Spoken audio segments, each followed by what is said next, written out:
Daddy! Sigaw ng batang lalaki at saka niyakap siya ng pagkahigpit-higpit. Agad na napakunot ang noo ni Yono dahil sa buong pagkakaalam niya ay wala naman siyang anak at kilalang maliit na bata. Unang pumasok sa kanyang isipan ay maring nagkamali lamang ang bata. Kaya nung inalis ng bata ang kanyang mga braso sa katawan ng lalaki, agad niya itong nginitian. Ngunit nung magtama ang kanilang paningin, ay laking gulat ni Yono nung mapansing parang nananalamin lang siya. Teka, bakit magkamukha tayo? Bulong ni Yono at saka hinawakan ang magkabilang pisngi ng batang lalaki. Malamang, Daddy, anak mo ako eh. Sagot ng batang lalaki. Anak? Gulat na tanong ni James at Yono. Opo, bakit po parang gulat na gulat kayo? Natatawang wika ng bata at saka napakamot sa ulo. Santi! Nung mapalingon ang bata, ay agad itong kumuhay sa babaeng nasa di kalayuan. Laking gulat ni Yono nung makita niya ang babaeng tumatakbo patungo sa kanilang kinaroroonan. Sir, hindi ba't si Sari iyan? Tanong ng kanyang assistant na si James. Mama, nandito na si Daddy! Sigaw ng batang lalaki nung makarating ng babaeng may kulot na buhok sa kinaroroonan nilang tatlo. At mabilis na kinuha ang braso ng kanyang anak na si Santi. Anak, hindi yan ang papa mo. Bakit po kamukha niya? Tanong ng batang si Santi. Kung bago ka pa lang sa channel neto, ibang kwento ni Ate Jane, istorya mo, ikwento ko. Huwag kalimutang pindutin ang notification bell at subscribe mo. Mag-iingat ka sa Maynila, anak ha. Hindi napigilan ni Saring matawa nang sabihin nito ng kanyang ina sa kabilang linya. Mama, malayo pa ako sa Maynila. Natatawang sagot ni Sari at saka umupo sa pinakadulo ng bus. Pang-5 beses niyo na akong sinabi sa akin yan. Siyempre naman anak, sino bang hindi mag-aalala? Kakaibang lugar yung pupuntahan mo no? Sagot ng kanyang ina sa kabilang linya. Kapag nagkasakit ka, sino mag-aalaga sa'yo? Mama, kaya ko po ang sarili ko. Sagot ni Sari. O siya, mamaya na lang po ulit. Babay po. Nung patayin ni Sari ang tawag, ay mabilis na natawa ang kanyang katabing babae na si Tricia. Napakamalalahan talaga ng nanay mo no, kahit kailan. Sambi ni Tricia sabay abot ng bayad sa konduktor. Sabagay, ganyan din ang nanay ko nung una, habang wala pa yung kasama ko sa bahay. Doon ka muna tumuloy. Sigurado ka naman di ba na maraming trabaho naghihintay sa akin sa Maynila? Tanong ni Sari sabay hawak sa kanyang backpack. Kahit high school lang natapos ko? Nakikita mo ba itong keychain ko? Tanong ni Tricia sa kanyang kaibigan. Isipin mo na ikaw yung maliit na button sa gitna. Napapaligiran ka ng maraming glitters. Yung mga glitters, nagre-represent sila ng trabaho naghihintay sa'yo. Ang kailangan mo lang gawin ay pumili ng isa, okay? Dahan-dahang napatango ang dalaga at saka napangiti. Sa pagkakataong iyon, ay lalo pang lumakas ng loob ni Sari na kayang-kaya niya ang mundo sa syudad. Alam niyang magtatagumpay siya rito at magkakaroon ng pera. At pagkatapos ng ilang taon, ay mapagtatapos niya ang kanyang mga kapatid sa pag-aaral at magkakaroon sila lahat ng malalaking mansyon. Ngunit ang pangarap na ito ay naglaho na parang bula nung mag-apply na siya sa iba't ibang mga trabaho. Sa 30 trabaho na kanyang inaplayan, ay wala ni isang kumpanyang tumawag sa kanya pabalik. Tricia, akala ko ba napapaligiran ako ng mga trabaho? Bulong ni Sari habang nakanguso. Bakit 3 buwan nang nakalipas, wala pa rin akong trabaho? Sari, alam naman natin pareho na hindi madaling maghanap ng trabaho. Sagot ni Tricia sabay akbay sa kanyang kaibigan. Lalo na't karamihan ng hinahanap nila ay college graduate. Ano nang gagawin ko nito? Bulong ni Sari habang inuuntog ang kanyang kamay sa lamesa ng kaibigan. Akala ko once makapunta ako ng Maynila, magiging maayos ng lahat. Sorry, Beshi. Siguro kailangan mong ayusin ulit yung resume mo. Nakangusong sambit ni Tricia habang kumakain ng noodles. Minsan kasi, ganun yung problema eh. Naka10 edit na ako, Besh. Kung alam mo lang. Dagdag pa ni Sari sabay lapag ng hawak niyang ballpen. Malapit nang umuwi yung kasama mo dito sa apartment. Paano na ako nito? Wala na ako magiging tirahan. Kalma, Beshi. Hindi natin hayaang mangyari yan, okay? May interview ka ngayon, hindi ba? Tanong ni Tricia. Anong oras? 12:30 p.m. Sagot ni Sari at saka muling kinuha ang ballpen na kanyang inilagay sa lamesa. Ano pang ginagawa mo? 12 na! Mabilis na napatayo si Sari at saka nagtungo sa banyo. Napahawak sa ulo si Trisha at napailing. Habang nakasakay sa jeep, ay labis na hinihiling ni Sari na huwag tumigil sa gasolinahan ng jeep na kanilang sinasakyan. Walang ideya si Sari kung anong oras na. Kaya nung makita niyang tumigil sa gasolinahan ng sinasakyan jeep, ay napagdesisyonan niyang bumaba at saka magtatakbo palayo. Patungo sa sakayan ng bus. Baliwala lamang kay Sari ang init ng araw. Sa isip niya ay marahil ito ng huling tsansa niya upang magkaroon ng trabaho. Kaya nung tuluyan na siyang makaupo sa dulong dako ng bus, ay nakahinga siya ng maluwag. Excuse me. Wika ni Sari sa lalaking umpo sa kanyang tabi. Moreno ito at may suot na salamin. Pwedeng magtanong? Ano po iyon? Tanong ng lalaki. Ano na pong oras? Tanong ni Sari. 12:45. Tila tumigil ang mundo ni Sari nung sabi nito ng katabing lalaki. Namuang pawis sa kanyang noo, dahilan para matawa siya. 12:45? Sigurado po ba kayo? Pagkaklaro ni Sari. Ganun din po ba yung nasa phone mo? Yes. Sambit ang lalaki sabay pakita ng kanyang phone. Hindi napigilan ni Sari ang mapahawak sa kanyang bibig at mapailing. Maya-maya ay bigla na lamang itong humagulhol, dahilan para labis na magtaka ang katabi niyang lalaki. Bakit ka umiyak, miss? May nakakalungkot ba sa sinabi ko? Tanong ng lalaki.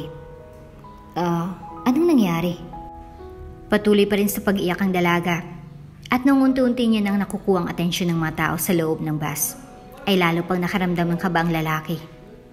Miss, bakit ka umiiyak? Baka isipin ng mga tao inaaway o pinapaiyak kita. Bulong ng lalaki. May tutulong ba ako? Patuloy pa rin sa pag-iyak ang dalaga at ramdam na ng binata ang matatalim na tingin ng mga tao sa kanilang paligid. Hindi ako nakapunta ng job interview ko. Umiiyak na wika ng dalaga. 12:30 kasi yung usapan, tapos 12:45 na. Wala pa ako sa building. Napabuntong hininga na lamang ang binata at saka ibinigay ang kanyang panyo. Kinuha ito ng dalaga at saka pinunasan ang kanyang mga mata. Gusto ko makatulong sa pamilya ko, pero 3 buwan nang nakalipas. Palamunin pa rin ako sa bahay ng kaibigan ko. Sambit pa ni Sari. Hindi ko na alam ang gagawin ko. Okay siguro kung bumalik na lang ako sa amin. Walang ideyang binata kung ano bang dapat niyang sabihin. Pero laking gulat niya nung bigla niyang winika ang mga salitang ito. Kain tayo sa labas? Ha? Tanong ni Sari. Busog pa ako. Akala ko ba busog ka? Tanong ng binata bago humigop ng sabaw. Busog nga ako. Natatawang sagot ni Sari sabay inom ng tubig. Pero madalas kasi ako mag-stress eating. Pahingi ako ng number mo. Sambit ang binata at saka inilahad ang kanyang cellphone. Mabilis na napakunot-no ang babae at napatigil sa panguya. Teka nga, type mo ba ako? Tanong ni Sari. Sorry ha, parang ang bilis mo naman yatang kumilos. Tutulungan kitang maghanap ng trabaho. Paano kita makukontak kung wala akong number mo? Nakangisip ang sambit ng lalaki. Zeka nga palang pangalan ko. Bakit mo ako tutulungan? Tanong ni Sari, bago kainin ang huling Shanghai sa kanyang plato. Ayaw mo bang tulungan kita? Tanong muli ng binata. Okay lang naman kung ayaw mong tulungan kita. Wala naman akong sinabing ganun ah. Natatawang wika ng dalaga at saka tinignan ang baso sa kanyang harapan. Alam ni Zeki na mahirapan siya sa sitwasyong ito. Ngunit ano pa nga ba ang kanyang magagawa? Kahit hindi man niya sabihin, ay tila ba ang puso niya mismong nagtutulak na maghanap ng pwede niyang may alok na trabaho sa dalaga.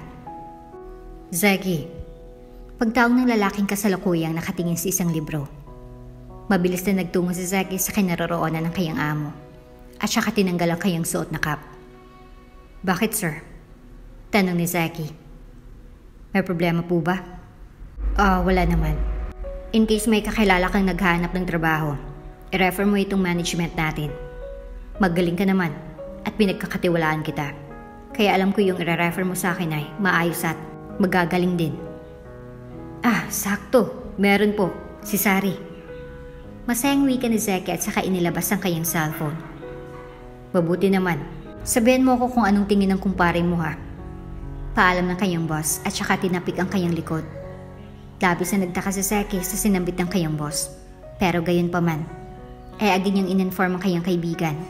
Wala pang ilang minuto, ay agad na ngang nag-reply si Sari.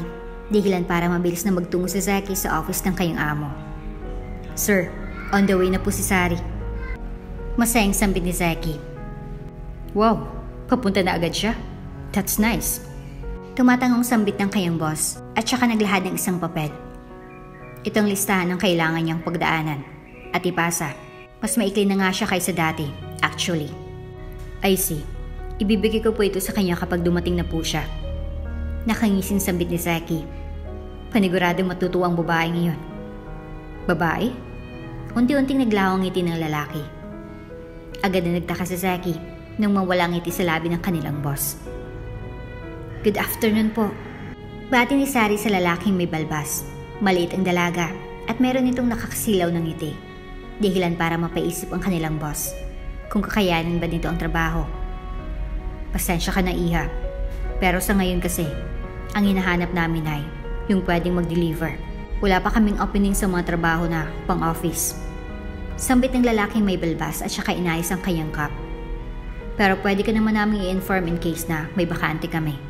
Ilagay mo na lang dito yung details mo. Tapos update ka na lang namin. Mag-a-apply po ako sa trabahong bakante. Magalang na sagot ng dalaga.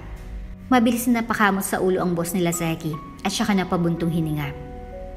Alam mo, ang totoo niyan. Naniniwala ako na kaya mong trabahong ginagawa nila Zeki. Pero bilang boss nyo, sinusuri ko rin kung kakayanin nyo ba talagang trabaho. Oo, mataas ang sweldo. Pero medyo stricto ako sa trabahong ito. Panimula ng kanilang boss. Kailangan lagi kang ready in case na bigla akong tumawag at may bagay na kailangan kayong i-deliver sa isang tao as soon as possible. Kapag hindi ka naman handa, kailangan mo kaming i-inform after 30 minutes. Okay lang po sa akin. Game po ako riyan. Nakangising sambit ni Sari. Imbis na panghinaan ng loob, ay lalo pang tumindi ang pagkagusto ni Sari na makuha ang bakanting trabaho. Sir, okay lang daw po talaga kay Sar. Alam natin pareho na binavalue ko ang mga trabahador ko. Kaya kahit paulit-ulit siyang makiusap sa akin, hindi pa rin ako.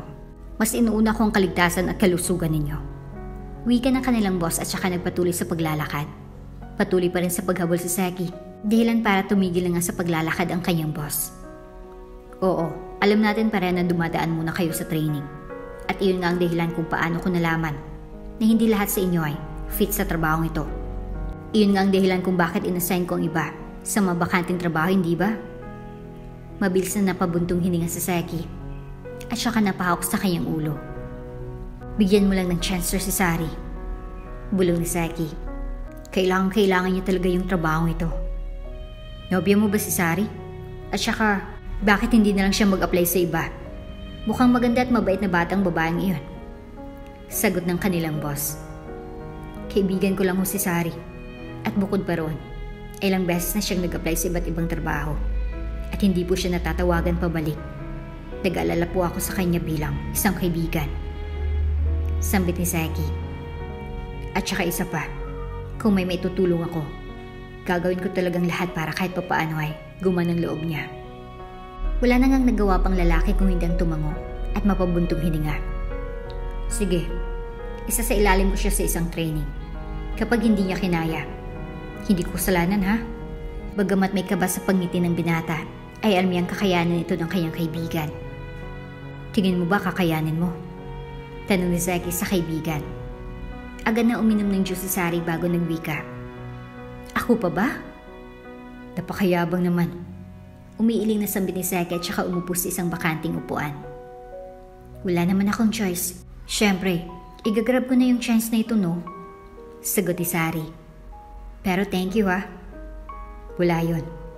Galingan mo na lang sa training para payagan ka na ng boss namin. Wika ni Zeki at saka inilagay ang ulo ng dalaga sa kanyang cup. Mabilis na inayos ng dalagang suot niyang cup at saka napangisi. Good morning, Mr. Castro. Bati ni Sari sa lalaking may balbas. Good morning. Teka, ang aga mo yata. Wala ka bang ginagawa sa inyo? Habang nagtatagal, paaga ng paaga yung pagpunta mo rito ah. Wika ni Mr. Castro at saka binuksan ang pinto ng kanilang office. Siyempre naman po, kapag binigyan po ako ng tsansa, paniguradong gagawin ko ang best ko para hindi po ako magsisi. Sagot ng dalaga at saka ngumiti ng napakalawak. Sa isang linggong pagtitraining ni Sari, ay pansin ni Mr. Castro kung paano ito ngumiti. Nang para bang madali lang ang lahat. Minsan ay nakukonsensya na si Mr. Castro dahil kahit gaano kalayo ang mga lugar na pinapasuyo niya sa dalaga, ay nakangiti pa rin ito kahit pawisan at halatang pagod na ito. Kumain ka na ba ng umagahan? Tanong ni Mr. Castro. Opo. Sagot ni Sari. Tumango na ang lalaki, ngunit pareha silang nagulat nung biglang tumunog ang kanyang tiyan. Halika, may dala akong pagkain. Hindi ko naman ito maubos ng ako lang. Sambit ni Mr. Castro sabay lagay ng isang paper bag sa isang napakalawak na lamesa. Bagamat ay aminado ang dalaga na nahihiya siya, ay agad na siyang umupo sa harapan ng lalaki at saka tinulungan nito sa pag-ayos ng mga pagkain. Sari, may bumubusina sa labas ng bahay. Baka sa Zaki na iyan. Sambit ni Trisha na kasalukuyang nagsisipilyo. Nung sumilip sa bintana ang dalaga, ay nakakita siya ng isang lalaki nakasakay sa isang kulay pulang motor. Doon na pagtanto ni Sari na si Zaki nga ito.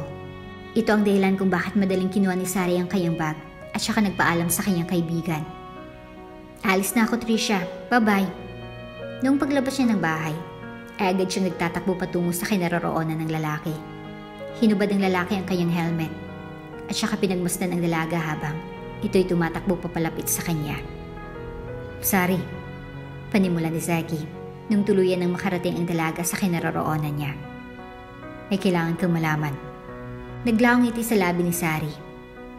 Ang totoo niyan, kinausap ako ni Mr. Castro kanina. Buntong hininga ni Zaki. Nanigas si Sari mula sa kanyang kinatatayuan habang inaabangan ng mga salitang sasabihin ng lalaki. Sari, huwag kang mabibigla ha. Dahan-dahang tumango ang dalaga at saka inabangan ang mga susunod na salitang sasabihin ng binata. Tanggap ka na raw. Malungkot na sambit ni Zaki.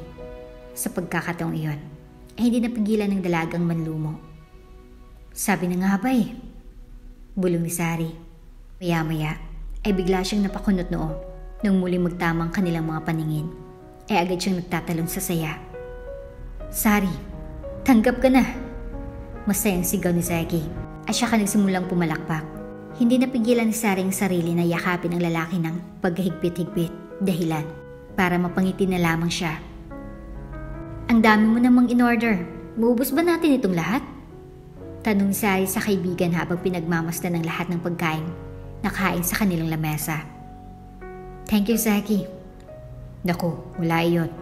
Kumain ka na lang na kumain dyan. Bayad na rin naman lahat ng iyan. Masayang sagot ni Zaki at saka tinitigan ng dalaga. Nabigla ang binata nung biglang kumuha ng isang piraso ng french fries ang dalaga at saka itinutok sa kanyang bibig. Itinaas ng binata ang kanyang dalawang kilay, dahilan para matawa ang dalaga. Ikaw dapat maunang kumain, after all, dahil sa'yo. Kaya ako natanggap. Nakangising sambit ng dalaga.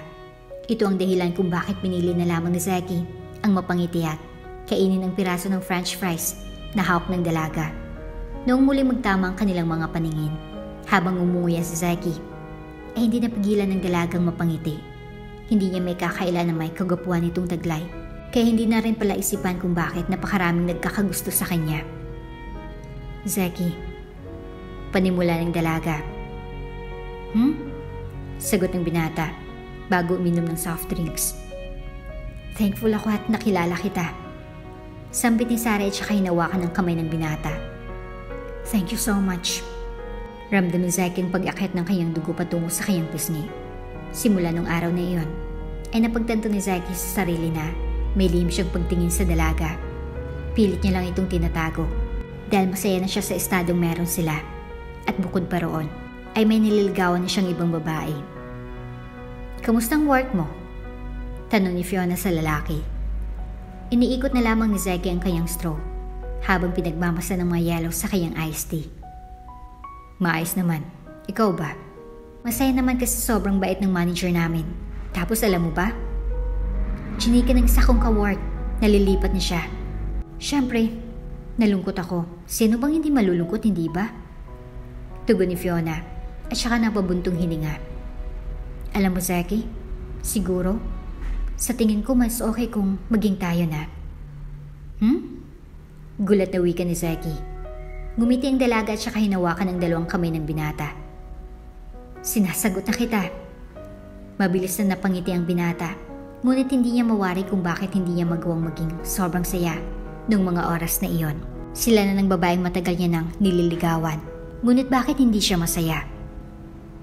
Habang nanonood ng telebisyon, ay naisipan ni Zaki na hawakan ang kamay ng kanyang nobya. Malakas ang buhos ng ulan, kaya naisipan muna ni Fiona na manatili sa bahay ng kanyang nobyo. Noong magtagpo ang kanilang mga mata, ay dahan-dahang inilapit ng dalaga ang kanyang muka upang halikan ang labi ng lalaki. Ngunit naantala ang kanilang oras nung may kumatok sa pinto ni Zaki. Zaki, may bisita ka bang hinihintay ngayong gabi? Tanong ni Fiona. Umiling ang binata at saka nagtungo sa pinto ng kanyang apartment.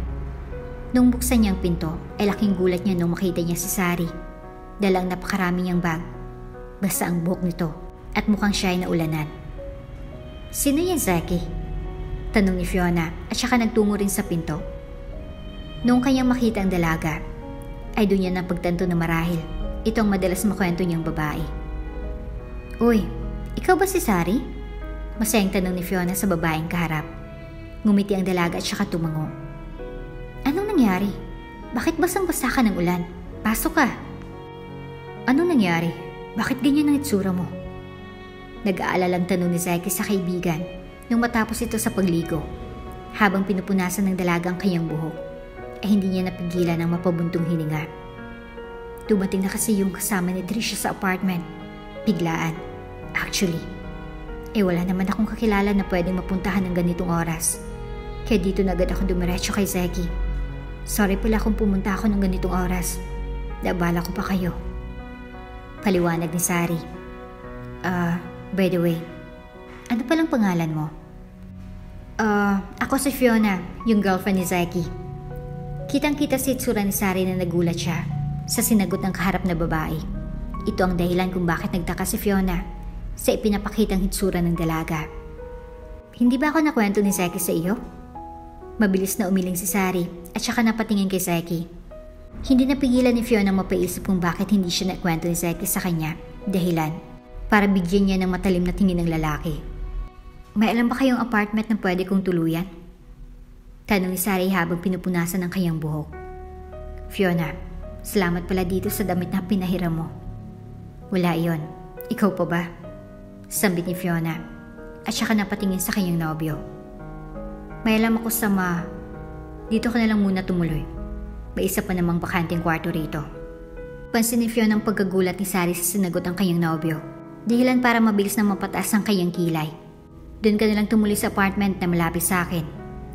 Sambit ni Fiona. Mura lang ang renta doon. Dito na lang. At least dito. Kahit kalahati na lang ang bayaran mo. Pamimilit pa ni Zaki. Doon na lang ako sa wika ni Sari. Hindi mo kilala mga tao roon, Sari. Wika ni Zaki. Dito ka na lang. Noong tumingin si Sari kay Fiona upang alamin ang sasabihin nito, ay nagpakita lamang ng matipid ng ngiti ito at saka tumango. Siguro nga, mas okay na dito ka na lang. Nang sa gayon, pwede rin kitang mabisita at mabigyan ng ilan pang mga damit. Nakangising sambit ni Fiona at saka hinawakan ng kamay ng babae. Huwag kang mag-alala, okay lang sa akin. At saka okay na rin iyon. Bakante kasi yung kwartong iyan. Mas maganda siguro kung merong mananatili dyan. Salamat. Nakangising wika ni Sara at saka hinigpitan ang pagkakaok sa kamay ng kaharap na dalaga. Ay akong simulan ng away natin ito. Pero bakit hindi mo sinasabi kay Sari ang tungkol sa akin? Tanong ni Fiona habang naglalakad patungo sa motor ng kanyang nobyo. Wala ba siyang ideya na nililigawan mo ako? Pag-aawain ba natin ito? Tanong ni Zaki at saka sinuot ang kanyang helmet. Hindi namin napag-uusapan ang mga karelasyon namin. Pero lagi mo siyang bukang bibig kapag kasama mo ako. Sagot ni Fiona. Sabihin mo nga, type mo ba siya? Wala akong gusto sa kanya, Fiona. Ano ba? May halong inis na wika ni Zaki. Kung gusto ko siya, Bakit ikaw ang niligawan ko? Bakit nga ba? Tanong muli ni Fiona. Hindi ba't dahil gusto ako ng nanay mo na mapangasawa mo? Nung una pa lang, hindi mo naman talaga ako gusto eh. Tama na Fiona, please. Umagang-umaga mag-aaway tayo? Sagot ni Zeki at saka hinubad ang suot na helmet. Sumakay ka na at baka malate ka pa sa trabaho. Bagamat may halong inis pa rin si Fiona sa kanyang nobyo, ay pinili pa rin niya na sumakay at magpahatid patungo sa kanyang pinagtatrabahuang office. Nakuha niyo na po ba yung ipinadala ko? Tanong ni Sari sa kabilang linya. Ilang linggo na rin ang lumipas simula nung manirahan ang dalaga sa apartment ni Zeki. Hindi man sabihin ni Zeki, ay alam ni Sari na madalas siyang maging sanhi ng pag-aaway ng magkastintahan. Ngunit sa tuwing nagbabalak siyang umalis, ay lagi siyang pinipigilan ng binata. Oo anak, naku, salamat. Sagot ng ina ni Sari. Kumakain ka ba ng maayos dyan? Baka napapabayaan mo ng sarili mo kakatrabaho ha? Naku, hindi ma, ako pa ba? Mayabang na tugon ni Sari. Sa katapusan magpapadala po ulit ako. Naku, maraming salamat anak.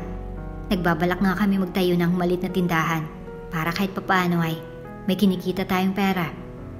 Wow, maganda iyan Nay. Okay iyan. Wika ni Sari. Sige Nay, papasok na ako ha. I love you. Ingat kayo lagi dyan. Nung magbukas ang pinto, ay mabilis na patingin si Sari sa lalaking pumasok. Papasok ka na ba? Nag-text sa akin si Mr. Castro. Sagot ni Sari at saka ngumiti. Kumain ka na ba? Nagluto ako ng chop suey. Marami pang tira. Si Fiona baka gusto rin.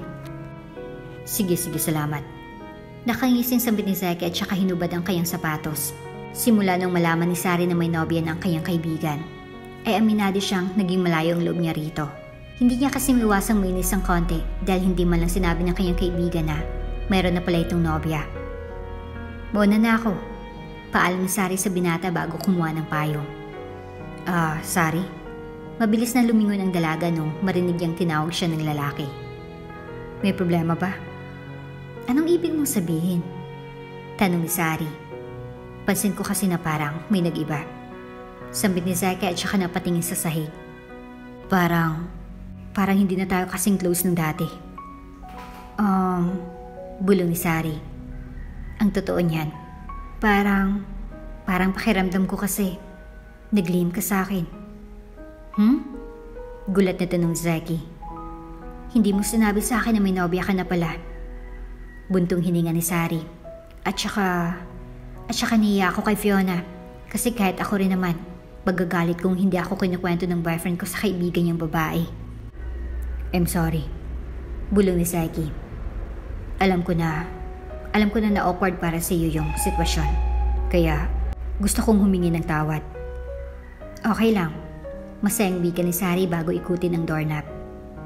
Muna na ako, Zeki. Nung isarado ni Sari ang pinto, ay hindi napigilan ni Zeki ang mapahilamos. Sino bang matutuwa sa sitwasyong meron siya? Habang nagtatagal, ay nagbabalak na siyang makipaghiwalay sa nobya dahil tumitindi ng pagkagusto niya sa babae. Pilit na lamang niyang ikinukubli ito dahil ayaw niyang masirang pagkakaibigan nila ng dalaga. Hello po Mr. Castro.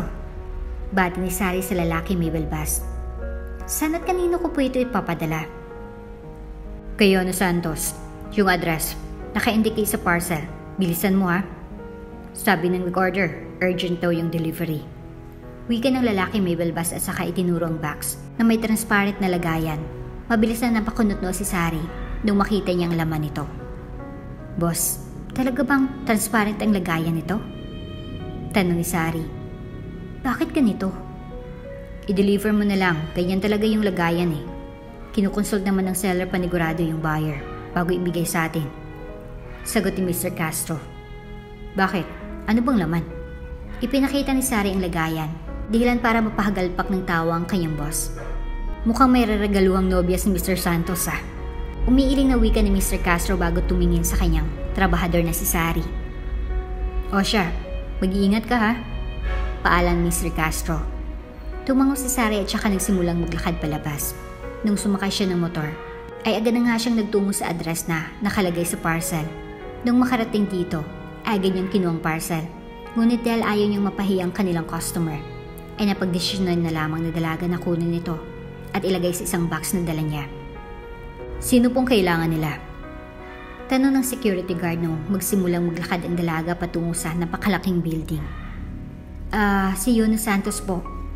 Sambit ng dalaga at saka ngumiti. Kayo na lang po ba ang... Ay naku po. Mabilis na itinaas ng security guard ang kayang kamay at saka umurong.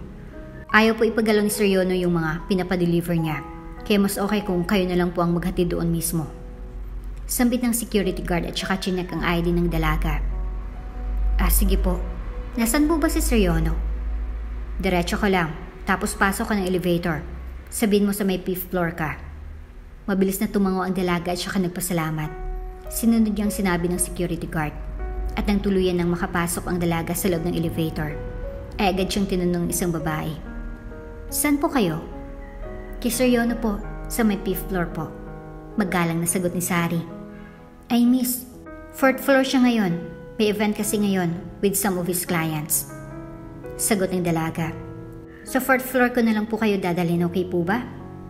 Hindi po pwedeng iwan ko na lang sa office niya? Tanong ni Sari. Ay kasi sa kanyang boss, ay bayad na ito at kahit iwan na lang sa loob ng office ni Yono dahil matagal na rin naman silang magkakilala. Ay, baka po kasi kailangan ng Sir Ian. Ano po bang laman yan? Tanong pa ng babae. Hindi ko rin po alam eh. Pagsisinungaling ni Sari sabay takip ng maigi sa hawak na box. Sige po, dalhin niyo na lang po ako sa 4th floor. Nung tuluyan nang makarating ang dalaga sa 4th floor, ay nalula siya sa laki ng building. Wala siyang ideya kung saan siya dapat magtungo. Dahilan para i-approach siya ng isang lalaki. Hi miss, mukhang naliligaw ka ata. Kanino ka ba pupunta? Tanong ng isang lalaki na kasuot. Kay Sir Yono po, nasan po ba siya? Tanong ni Sari sa lalaki. Nandun po sa special room. May event po kasi kaya nandun sila sa malaking room. Sambit ng lalaki at saka ngumiti. Gusto niyo po ba ihatid ko kayo roon? Okay lang po ba? Tanong ni Sari. Mabilis na ngumiti ang lalaki at saka tumango. Nung mapansin ni Sari ang lalaki ay tila ba na ay sumilip sa box na hawak niya. Ay agad niyang tinakpan ang kanyang hawak na box upang hindi makita ng lalaki. Nung makarating sa special room, ay agad na binuksan ng lalaki ang pinto at saka ipinapasok ang babae. Ayon sa Sir Yono, yung nagsasalita sa may stage. Sambit ng lalaki at saka itinuro ang lalaki nagsasalita sa stage. Matangkad ito at may pagkakahawig sila ni Zeki. Dahilan para ilang beses na isarado at buksan ng babae ang kanyang mga mata. Nung magtama ang kanilang mga paningin, ay agad na itinaas ng lalaki ang dalawa niyang kilay. Dahilan para agad nakaban si Sari. Halata ni Sari na puno ang kwarto ng mayayaman at may impluwensyong mga tao. Dahilan para makaramdam ng kaba at takot ang dalaga dahil siyang naiiba sa lahat. What's the matter? Tanong ni Yono gamit ang mikropono. Ihatid mo na kay Sir yung box na iyan. Kapag may dumadating kasi na delivery, gusto niya siya mismo ang tatanggap at magbubukas. Bulong na lalaki sa dalaga bago itulak ito patungo sa kinaroroonan ng boss. Delivery po boss. Sa wakas. Dumating na rin yung hinihintay ko. Wika ng lalaki nasa stage. At saka napangisi. Mabilis na napalunok si Sari. Natatakot siya na baka makita ng mga tao ang laman ng transparent na lagayan. At siyang maging dahilan para masira ang kaganapan. Habang naglalakad patungo sa kinaroroonan ni Yono, ay ingat na ingat ang dalaga sa paglalakad patungo sa lalaki. Unti-unti nang nakahinga ng maluwag ang dalaga. Nung makarating na siya sa stage, ngunit sa di inaasahang pangyayari, ay naapakan ni Sari ang isang mahabang wire, dahilan para matalisod siya at yakapin ng mabuti ang box na kanyang hawak. Nung mapadilat at ma-realize na hawak niya pa rin ang box, ay agad siyang napabuntong hininga. Ngunit, laking gulat niya nung makarinig siya ng mga taong nagbubulungan, dahilan para labis siyang magtaka. Nung mapatingin siya sa dako kung saan nakatingin ang mga tao, ay nakita niyang transparent na lagayan sa stage, kung saan ang laman nito ay 5 piraso ng iba't ibang kulay ng lace panty. Nung makita niyo ng 5 piraso ng lace panty, ay nalaki ang kanyang mga mata at napahok sa kanyang bibig. Wala akong in-order na ganyan. Kanino yan? Sigaw ni Yono. Dahilan para lalo pang magtawanan ng mga tao sa loob ng kwartong iyon. Kasunod dito ang sunod-sunod na pagkuha nila ng mga litrato at video. Dahilan para lalo pang magalit ang lalaki. Sino nagpadala sa iyo rito? Tanong ni Yono sa babaeng may hawak na box. Sa dinami-dami ng pwede mong siraing araw. Ngayon pa talaga? sa pagpe-present ko pa talaga ng bagong produkto. Sir, anong magagawa ko? Pangalan niyo yung nakalagay. At saka, inilagay ko na sa box yung binili niyo para maprotektahan at hindi makita ng ibang tao. Ang sisihin niyo yung seller. Hindi po ba kayo in-inform? At saka, sinabihan ko yung mga empleyado niyo na pwedeng iwan ko na lang sa office niyo. Pero sinabi nila na ako na mismo maghatid sa inyo. Paliwanag ni Sari. Kaya kung meron man po kayong dapat kagalitan ngayon, hindi po ako iyon. Patingin nga ako. Sambit niyo nang sabay hablot ng hawak na parcel ng dalaga. Teka, pangalan ko ang nakalagay dito Pero sa pagkakaalam ko, wala naman akong in-order na ganito. Sigurado ba kayong nanggaling talaga sa akin to? Sir, naputol sa pag-uusap ang dalawa nang biglang may sumingit ni isa sa kanyang mga empleyado. Trending po kayo sa social media. Nanlaki ang mga mata ni Yono at agad tiningnan ang hawak ng cellphone ng empleyado. Ano? Ano na lang sasabihin ng mga investors at kaibigan ko? Sigaw ni Yono. Hindi napigilan ni Saring mapangiti dahil kamukhang-kamukha nga niya talaga si Zeki, ngunit mas gwapo at mas matangkad itong si Yono. Ano nakakatawa? Nang mapagtanto ni Saring nangyayari, agad na umiling ang dalaga at siyang tinakpan ang kanyang bibig. Sorry po, hindi dapat ako natawa. Bulong ni Sari. By the way, gusto ko pong humingi ng sorry sa lahat ng nagawa ko. Kahit na wala naman po akong kasalanan. Hindi ko makalimutan ang araw na ito. Pagbabanta ni Yono. Alam mo bang pwede kitang ipatanggal sa trabaho? Close ko ang boss mo. Nasabi niya ba yan sa'yo? Biglang nalaki ang mga mata ni Sari nung sabi nito ng lalaki. Mabilis niya itong hinawakan sa braso at agad na nag-iba ang kanyang ekspresyon. Huwag naman po kayong ganyan. Ito ang buhay ko, no? Ito na rin ang kinabubuhay namin. Kapag nawala sa akin ito, paano na lang ako? Kami ng pamilya ko. Pagmamakaawa ni Sari, mabilis na tinulak niyo ng babae at saka tinitigan ng masama. Bagamat aminado siyang maganda ito, hindi siya ganun kabilis mahulog sa isang babaeng katulad nito. Sir, ang totoo po niyan. Natigilan sa pag-uusap ang dalawa nung sumabat ang isang empleyado ni Yono. Ako po talagang may kasalanan.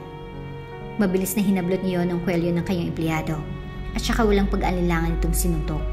Bumagsak sa sahig ang kanyang empleyado, dahilan para mapasigaw si Sari. Anong ginawa ko sa iyo para traidorin mo ako ng ganito? Sigaw ni Yono. Pero sir, nautusan lang ako ng kapatid niyo. Sagot ng empleyado.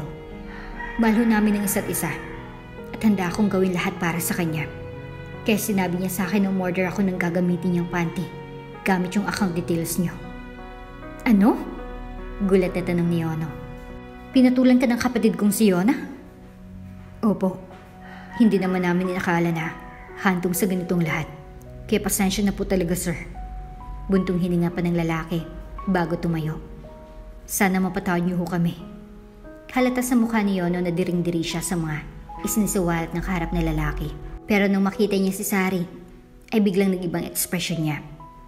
Kung ganun, tawagan mo si Yona. Utos ni Yono. Wala pang 5 segundo, ay ganang sinagot ni Yono ang tawag ng kanyang empleyado. Doon na pagtanto ni Yono na hindi nga nagsisinungaling ang kanyang empleyado. Hello, baby? Bungad ni Yona. Mabilis na nagsalubong ang mga kilay ni Yono nung marinig ang boses ng kapatid. Hoy Yona, bakit sa dinaminabi ng pwede mong orderin gamit yung account ko? Bakit underwear pa? Galit na tugon ni Yono. Hindi napigilan ni Yono ang matawa sa kabilang linya. Doong marinig niya ang boses ng kanyang kapatid. Chill! Ang funny nga Ayaw mo nun? Dahil sa akin, nagtrending ang name mo. Nagtrending nga, pero sa maling paraan. Nag-iisip ka ba? Galit na sagot ni Yono. Ngayon, anong balak mong gawin? Wala, hindi ba? Anong balak? Magdusa ka dyan. That's what you got kapag hindi mo man lang kinakamusta yung mama natin. Deserve mo rin naman iyan, actually. Tugon ni Yona sa kabilang linya.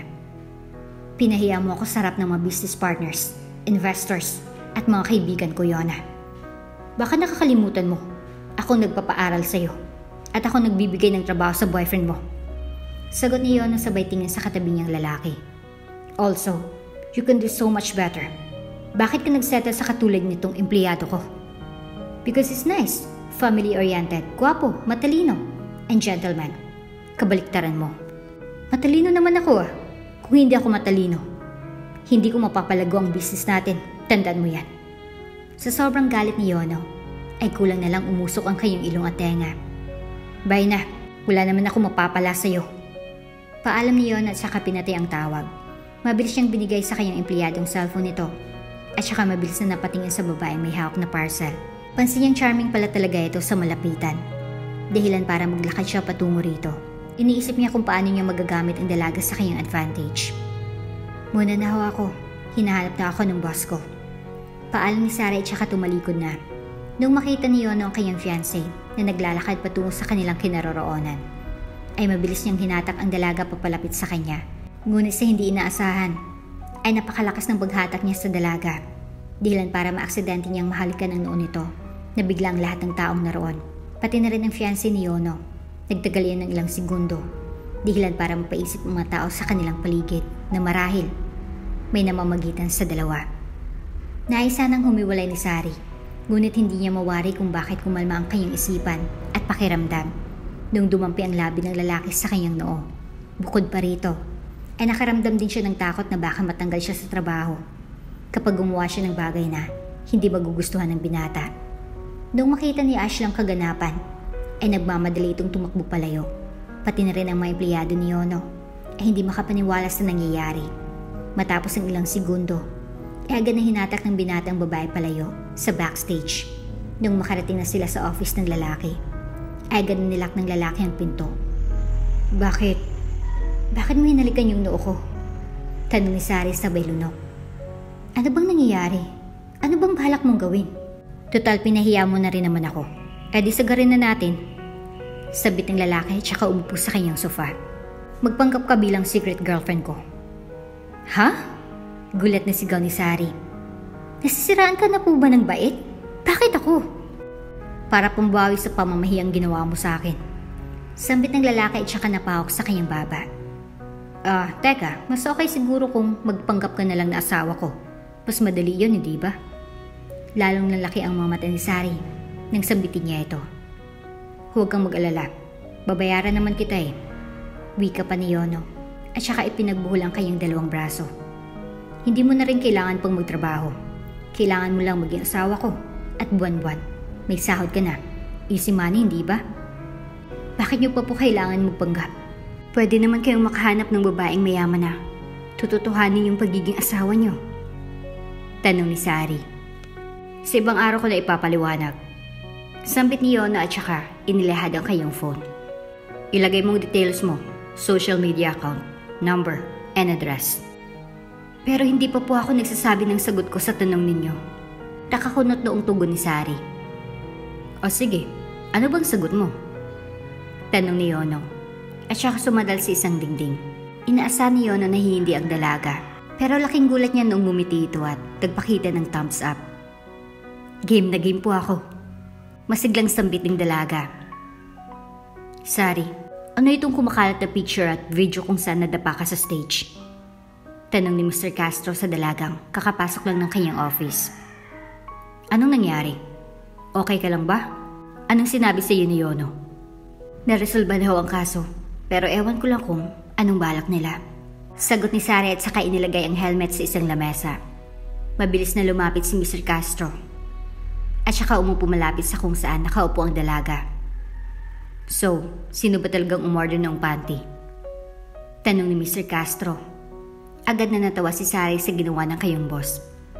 Hindi ko na-expect na gusto niyo rin pala yung mga ganitong tipo ng chismis, Mr. Castro. Natatawang wika ni Sari. Pero magpapasa na ako ng resignation. Ano? Bakit magpapasa ka ng resignation? Gulat na tanong ni Mr. Castro.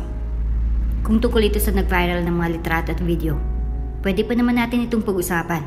Kaya huwag kang mag-alala. Hindi mo kailangan mag-resign. Buo na po ang desisyon ko. Nakangising wika ni Sari at saka kinuha ang kanyang bag. Huwag po kayong mag-alala.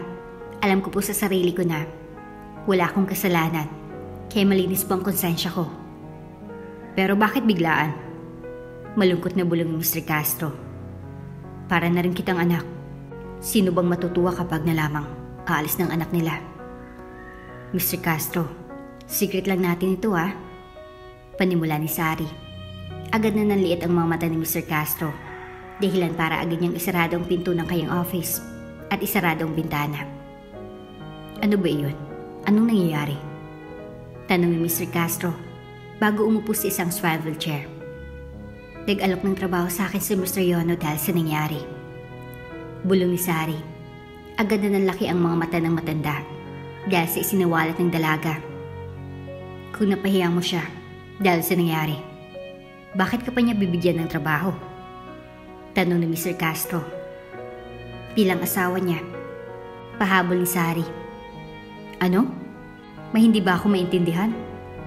Pagkaklaro ni Mr. Castro. Anong trabaho ang inialok sa iyo ni Yono?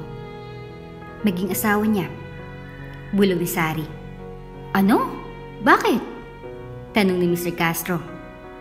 Anak, hindi madaling pag-aasawa. Bakit kayo nagpapadalos-dalos?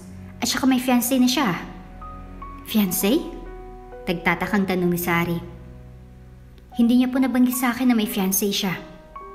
Ano? Nagtatakang tanong ni Mr. Castro. Bakit hindi niya sinabi sa'yo? Hindi ko rin po alam. Bulog ni Sari at saka ipinatong ang kayang baba sa ibabaw ng kayang kamay. Yona, tell me, bakit sa dinami-dami ng pwede mong i-date? Bakit yung alalay ko pa? You can do so much better. Panimula ni Yono. Napakaraming pwede kong ilakad sa iyo na lalaki. Yung matalino, mayaman, at gwapo. Hindi lahat ng babae gusto ng lalaking mayaman. Sambit ni Yono sabay tingin sa kanyang maliit na salamin. Yung iba, nasasabi mo lang yan dahil mayaman ka. Tingnan natin kung masabi mo yan once na maghirap ka na. Sambit ni Yono. At saka inayos ang kanyang suot na polo. Anong gusto mong orderin? The usual. Maikling sagot ni Yona at saka tinitigan ang kanyang kuko. Wala ka na ba talagang balak kontakin si Mama? Wala ka na ba talagang maisip na pwede nating maging topic? Kaya lagi mong binibring up si Mama? Tanong ni Yono at saka ibinaba ang hawak niyang libro. I am genuinely disappointed. I am just wondering lang naman na baka sakaling maisip mo man lang si Mama at bigla mong magustuhang bisitahin siya. Buntong hininga ni Yona. You are really making me think na deserve mong mapahiya. Fine. I am the bad guy. Sambit ni Yono. At saka inikot ang kanyang mga mata. Ako naman laging masama. At deserve ko lahat ng kamalasang nangyayari sa buhay ko. Ikaw nagsabi niyan. Maikling tugon ni Yona. At saka humigop ng kanyang iced coffee. And also, let me tell you, Kuya, I will never ever break up with my boyfriend no matter what you say.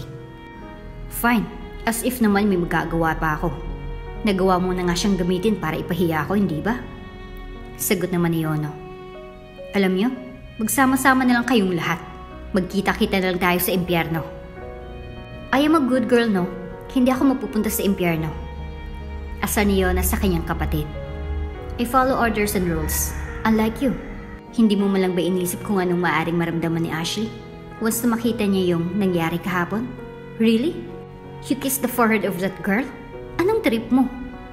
She won't understand a thing since hindi naman ikaw ang in-arranged marriage. Bulong ni Yono. And please, can you lower your voice? Naririnig ka ng mga tao sa paligid natin. Just in case you don't know. Kanina pa tayo nag-uusap dito. Ngayon mo lang na-realize? Tanong ni Yona. They don't have to give a fuck about us since they all have their own tea to spill. Kanina nga I heard na may kabit daw itong certain politisya. Let's not talk about it. I'm not interested. Pagpigil ni Yono sa kanyang kapatid. Anyways, how's school? Hindi mo pa sinasagot ang tanong ko and also, nagugutom na ako. Hindi ka pa umorder ng pagkain. Reklamo ni Yona. Mabilis na inikot ni Yono ang kanyang mga mata. At saka tinawag ang isang waiter. Oh, saan ang punta mo? Tanong ni Zaki sa babaeng kasalukuyang nagbi-makeup. Bakit bis na bis ka? May date ako. Matipid na sagot ni Sari at saka nilagyan ng dark maroon na lipstick ang kanyang labi. Sama ka? Kanino ka naman makikipag-date? At saka wala ka bang pasok ngayon? Tanong ni Zaki. Secret muna sa ngayon. At saka yes, wala akong pasok dahil nag-resign na ako. Nanlaki ang mga mata ni Zaki nung sabi nito ng dalaga. Bakit? Bakit ka nag-resign? Tanong ni Zaki. Minahanap ka na bang bagong trabaho? Mas mataas bang sweldo doon? May nahanap na akong bagong trabaho at mas mataas ang sweldo rito. Nakangising sambit ang dalaga. Angas. Baka pwede mo rin akong ipasok dyan. Masiglang tanong ni Zaki. Agad na natawa ang dalaga. Hindi kita pwedeng ipasok doon. Gusto mo bang maging asawa ni Yono? Ha? Yono? Yun ba yung nag-trending? Yung pinadalhan mo ng panty? Teka, hindi natapos sa pagsasalita ang lalaki nung biglang sumabat si Sari. Mahirap ipaliwanag. Basta to be clear, sa ngayon, magpapanggap akong asawa niya dahil sa pamamahiyang ginawa ko. Buntong hininga ni Sari. O siya, muna na ako ha, bye. Nagsimula na ngang maglakad palayo ang dalaga, dahilan para labis na mapaisip ang lalaki. Hindi ba't may fiancé niya yun? Habang naglalakad patungo sa isang restaurant, ay hindi inakala ni Sari na pagtitinginan siya ng mga tao sa loob nito. Ito ang dahilan kung bakit niya siya bigla. At saka dahan-dahang pinagmasdan ng mga table. Doong makakita siya ng isang lalaking nagtaas ng kamay. Ay ramdam niyang mabilis sa pagtibok ng kanyang puso. Magandang ayos ng buhok nito. At bukod pa rito, ay nakasuot ito. Dahilan para magmukha pala itong malinis. Habang naglalakad ang dalaga patungo sa kinaroroonan ni Yono, ay pansin niyang maayos naman pala ito manamit at mag-ayos ng mukha. Dahilan para makuha nito ang atensyon ng ilang mga tao sa loob ng restaurant. Magandang tanghali. Pagbati ni Sari at saka umupo sa harapan ng binata. Sa dinami-dami ng bakanting upuan, dito talaga tayo sa sulok at pinakadulo. Okay nga yun eh, para walang makarinig sa pag-uusap natin. Sambit ng lalaki at saka tinitigan ng kanyang relo. Marunong ka palang mag-ayos. Sinong nag-ayos sa'yo? Ako lang. Tinulungan ako ni Mr. Castro mamili ng mga damit at makeup. Dahil madalas niya raw gawin iyon sa dati niyang anak na babae. Tugon ni Sari. Bakit po? Maganda po ba ako ngayon? Okay lang. Hindi naman gaano. Pagsisinungaling ni Yono at saka kinuha ang isang libro. Anong gusto mong kainin? Kung ano na lang din yung sayo. Tugon ni Sari at saka ngumiti. Sure ka? Tanong ni Yono at saka isinaradong libro kung saan nakalagay ang menu. Baka hindi mo trip yung mga trip kong kainin. Hindi naman ako pihikan sa pagkain. Sagot ni Sari at saka ngumiti. Nagbigay lang ng nakakalokong ngiti ang lalaki at saka muling binuksan ang libro. Kitang-kita sa mukha ni Sari na hindi niya inasahang magiging ganitong hitsura ng in-order ni Yono na pagkain. Napakakonti lamang ng portion nito at tila ba kayang-kaya niya itong maubos sa isang subo. Kanina pa kumakalamang sikmura ng dalaga, dahilan para agad niya kainin ito. Hindi niiwasan ni Yono mapangiti habang tinitigan ng dalaga. Oh, akala ko ba hindi ka pihikan sa pagkain? Bakit ka nakasimangot dyan? Tanong ni Yono bago uminom ng malamig na iced tea. Inikot na lamang ni Sari ang kanyang mga mata at saka pinunasan ng kanyang labi. Oo nga pala, nabanggit sa akin Mr. Castro na may fiancé na kayo. Bakit kinailangan niyo pa ako? Tanong ni Sari. Ayaw ko pong maging kabit ah. Well, the thing is, ayaw ko magpakasal sa fiancé ko. I mean, alam ko naman na pati ako dadaan sa ganung katulad ng nangyari kina mama at papa. Pero I just can't. Hindi ko kayang pakasalan ng tulad ni Ashley. Magkasalungat kami sa napakaraming bagay. Paliwanag ni Yono. People often say that opposites attract. But I really doubt it. Madalas kami mag-clash ni Ashley. And I don't want to spend my life arguing with someone. Paano kung magkasalungat din po tayo? Tanong ni Sari. It's alright. Hindi naman kita makakasama habang buhay. And besides, it is just for a show. Sagot ni Yono. Ipapakilala kita sa parents ko. At sasabihin kong matagal na tayo nagsasama para hindi matuloy ang kasal namin. Paano yung bride niyo po? Paano kung nahulog siya sa iyo? Mabilis na natawa si Yono at saka itinas ang kayang dalawang kilay. Eh di paano naman ako? Bakit siya lang yung inaalala mo? I see. Bulong ni Sari. Selfish po pala kayo. Mabilis na natawa ang lalaki sa sinabi ng babae. Kaya't aminado siyang may halong inis ang kayang nararamdaman. Wala kang filter, no? Natatawang tanong ni Yono. Anyways, may pupuntahan pa akong meeting ngayon. Let's meet again tomorrow. Ha? Teka, tomorrow? Aaraw-arawin ba natin ito? Tanong ni Sari at saka kinuha ang kanyang bag. Oo, baka nakakalimutan mo. Babayaran kita. Kaya wala kang magagawa kung hindi ang sumunod. Pagdidiin ni Yono. Paano po pala kung may makakita sa atin na kakilala ninyo? Tanong ni Sari. Much better. Iyon nga yung goal ko eh. Buntong hininga ni Yono. At saka ano ako? Tanga? Kung gusto kong ilihim yung meron tayo. Hindi ako magyayaya na makipagkita sa public place. Ba't ka ba nagagalit? Nagtatanong lang naman ako. Nakasimangot na dugo ni Sari. Hindi napigilan ni Yono ang matawa nung sabi nito ng dalaga. Magte-text ako sa iyo mamaya. Mag-reply ka ha. Party ng trabaho mo yon. Dagdag pa ni Yono. In case lang na kailangan natin ng evidence na totoong talaga tayo. May lalabas akong conversations. Okay. Bulong ni Sari at saka kinuha ang kanyang bag. Mauna na ako. Bye. Paalam ni Yono at saka pinagbasta ng dalaga na unti-unting mawala sa kanyang paningin. Inubos muna ni Yono ang kanyang iced tea bago na pagdesisyon ng lumabas ng restaurant. Habang naglalakad patungo sa parking lot, ay nakita niya si Sari na nakatayo malapit sa isang stool kung saan may nagtitinda ng mga fishball, kwek-kwek at hotdog. Hindi napigilan ni Yono ang titigan ng dalaga habang inalalagay ilang piraso ng kwek-kwek sa kanyang bibig. Halatang gutom na gutom ito, dahilan para mapailing na lamang si Yono. Habang nagsisipilyo ay hindi napigilan ni Saring magulat sa sunod-sunod na pagtunog ng kanyang cellphone. Ito ang dahilan kung bakit madali niyang kinuha ito at tinignan ang mga messages na dumating. Good morning, love. Sundin kita sa inyo. Di tayo ngayon. Pagbasa ni Sari sa mensahe ng binata, hindi napigilan ni Saring mapangiti dahil sino bang hindi magiging masaya kapag nakatanggap ng ganung mensahe. Grabe ang ngiti ah. Parang in love ka na yata. Asa ni Seki sa kanyang kaibigan, sabay kuha ng kanyang tuwalya. Nako, patay tayo dyan. Paano kapag nahulog ka na sa kanya? Hindi ako mahulog sa kanya. Sagot ng dalaga sabay lapag ng kanyang phone sa gilid ng lababo. Gagawin ko lang ang trabaho ko dahil may bayad ito. At saka isa pa, sino bang magkakagusto sa isang tulad niya na napakasama ng ugali at napakamakasarili? The-record ko yung sinabi mo ah. Dagdag ni Seki at saka pinatay ang voice record sa kanyang cellphone. Kapag ikaw nahulog, ipaparinig ko sa iyo ito at kailangan mo akong bayaran ng 5,000.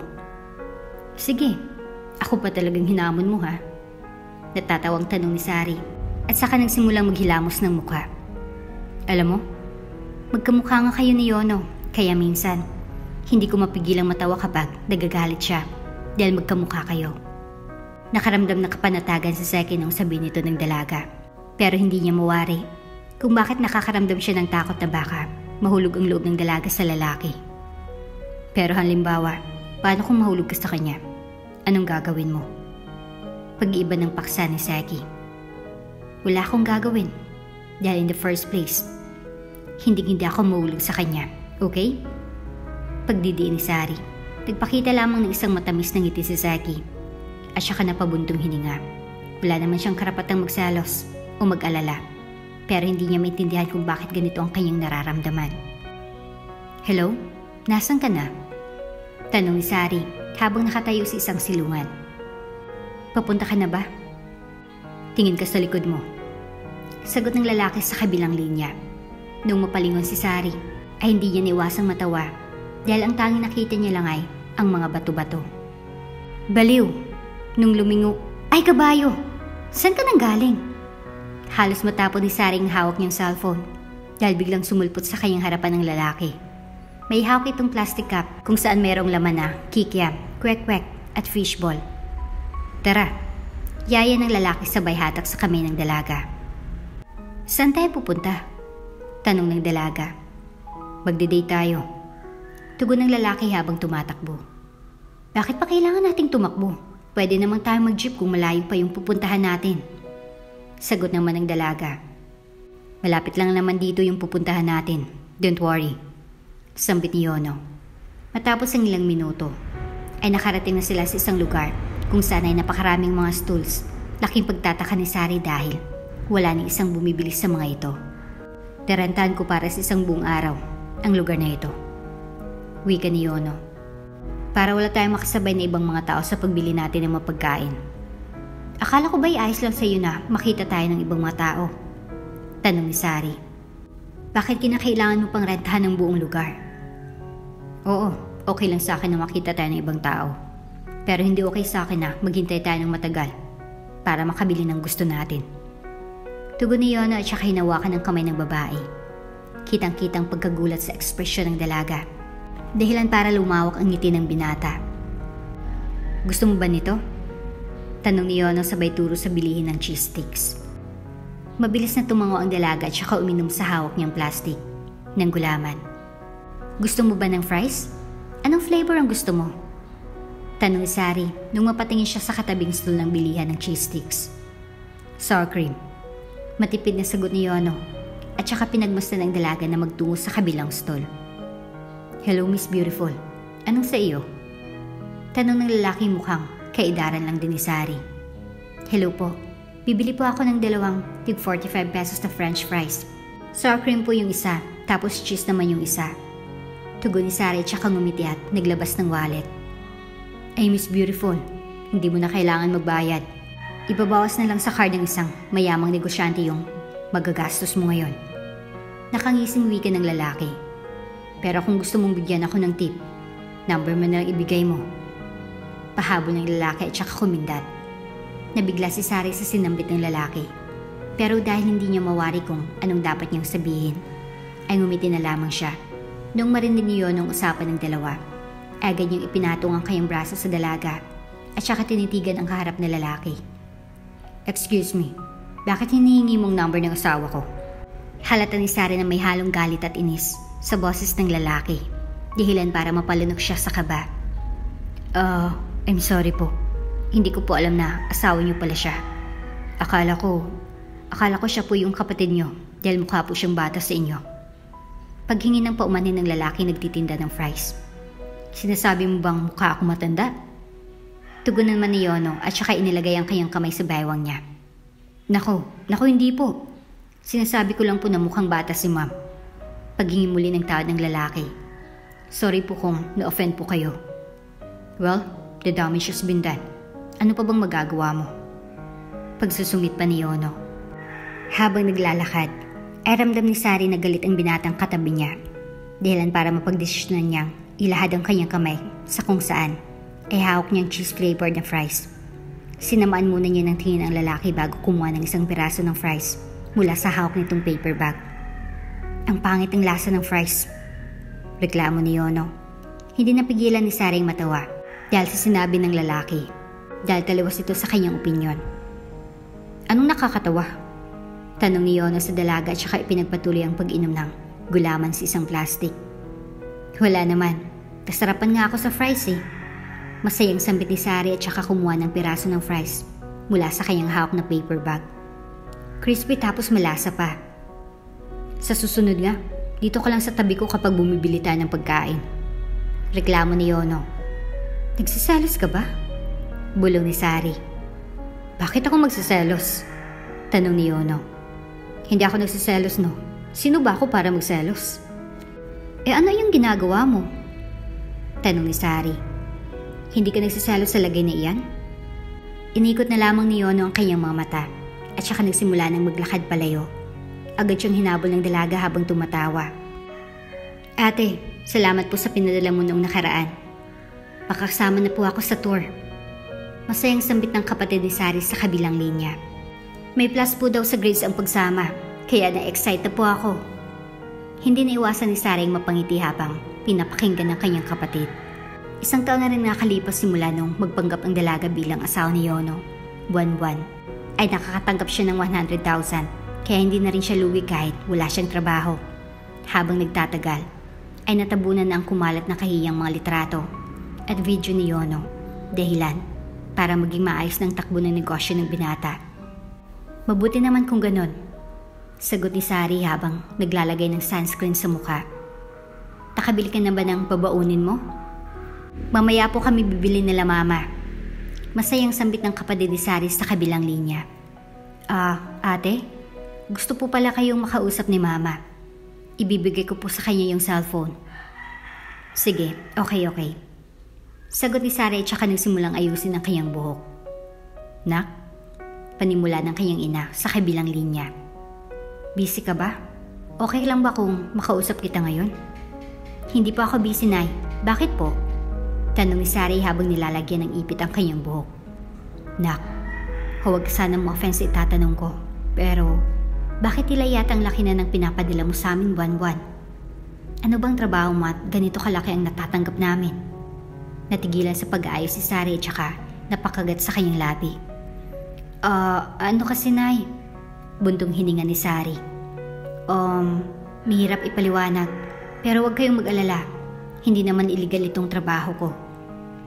Dahil sa sinabi mo, hindi ko mapigilang mas lalo pang mag-alala. Sambit ng kanyang ina.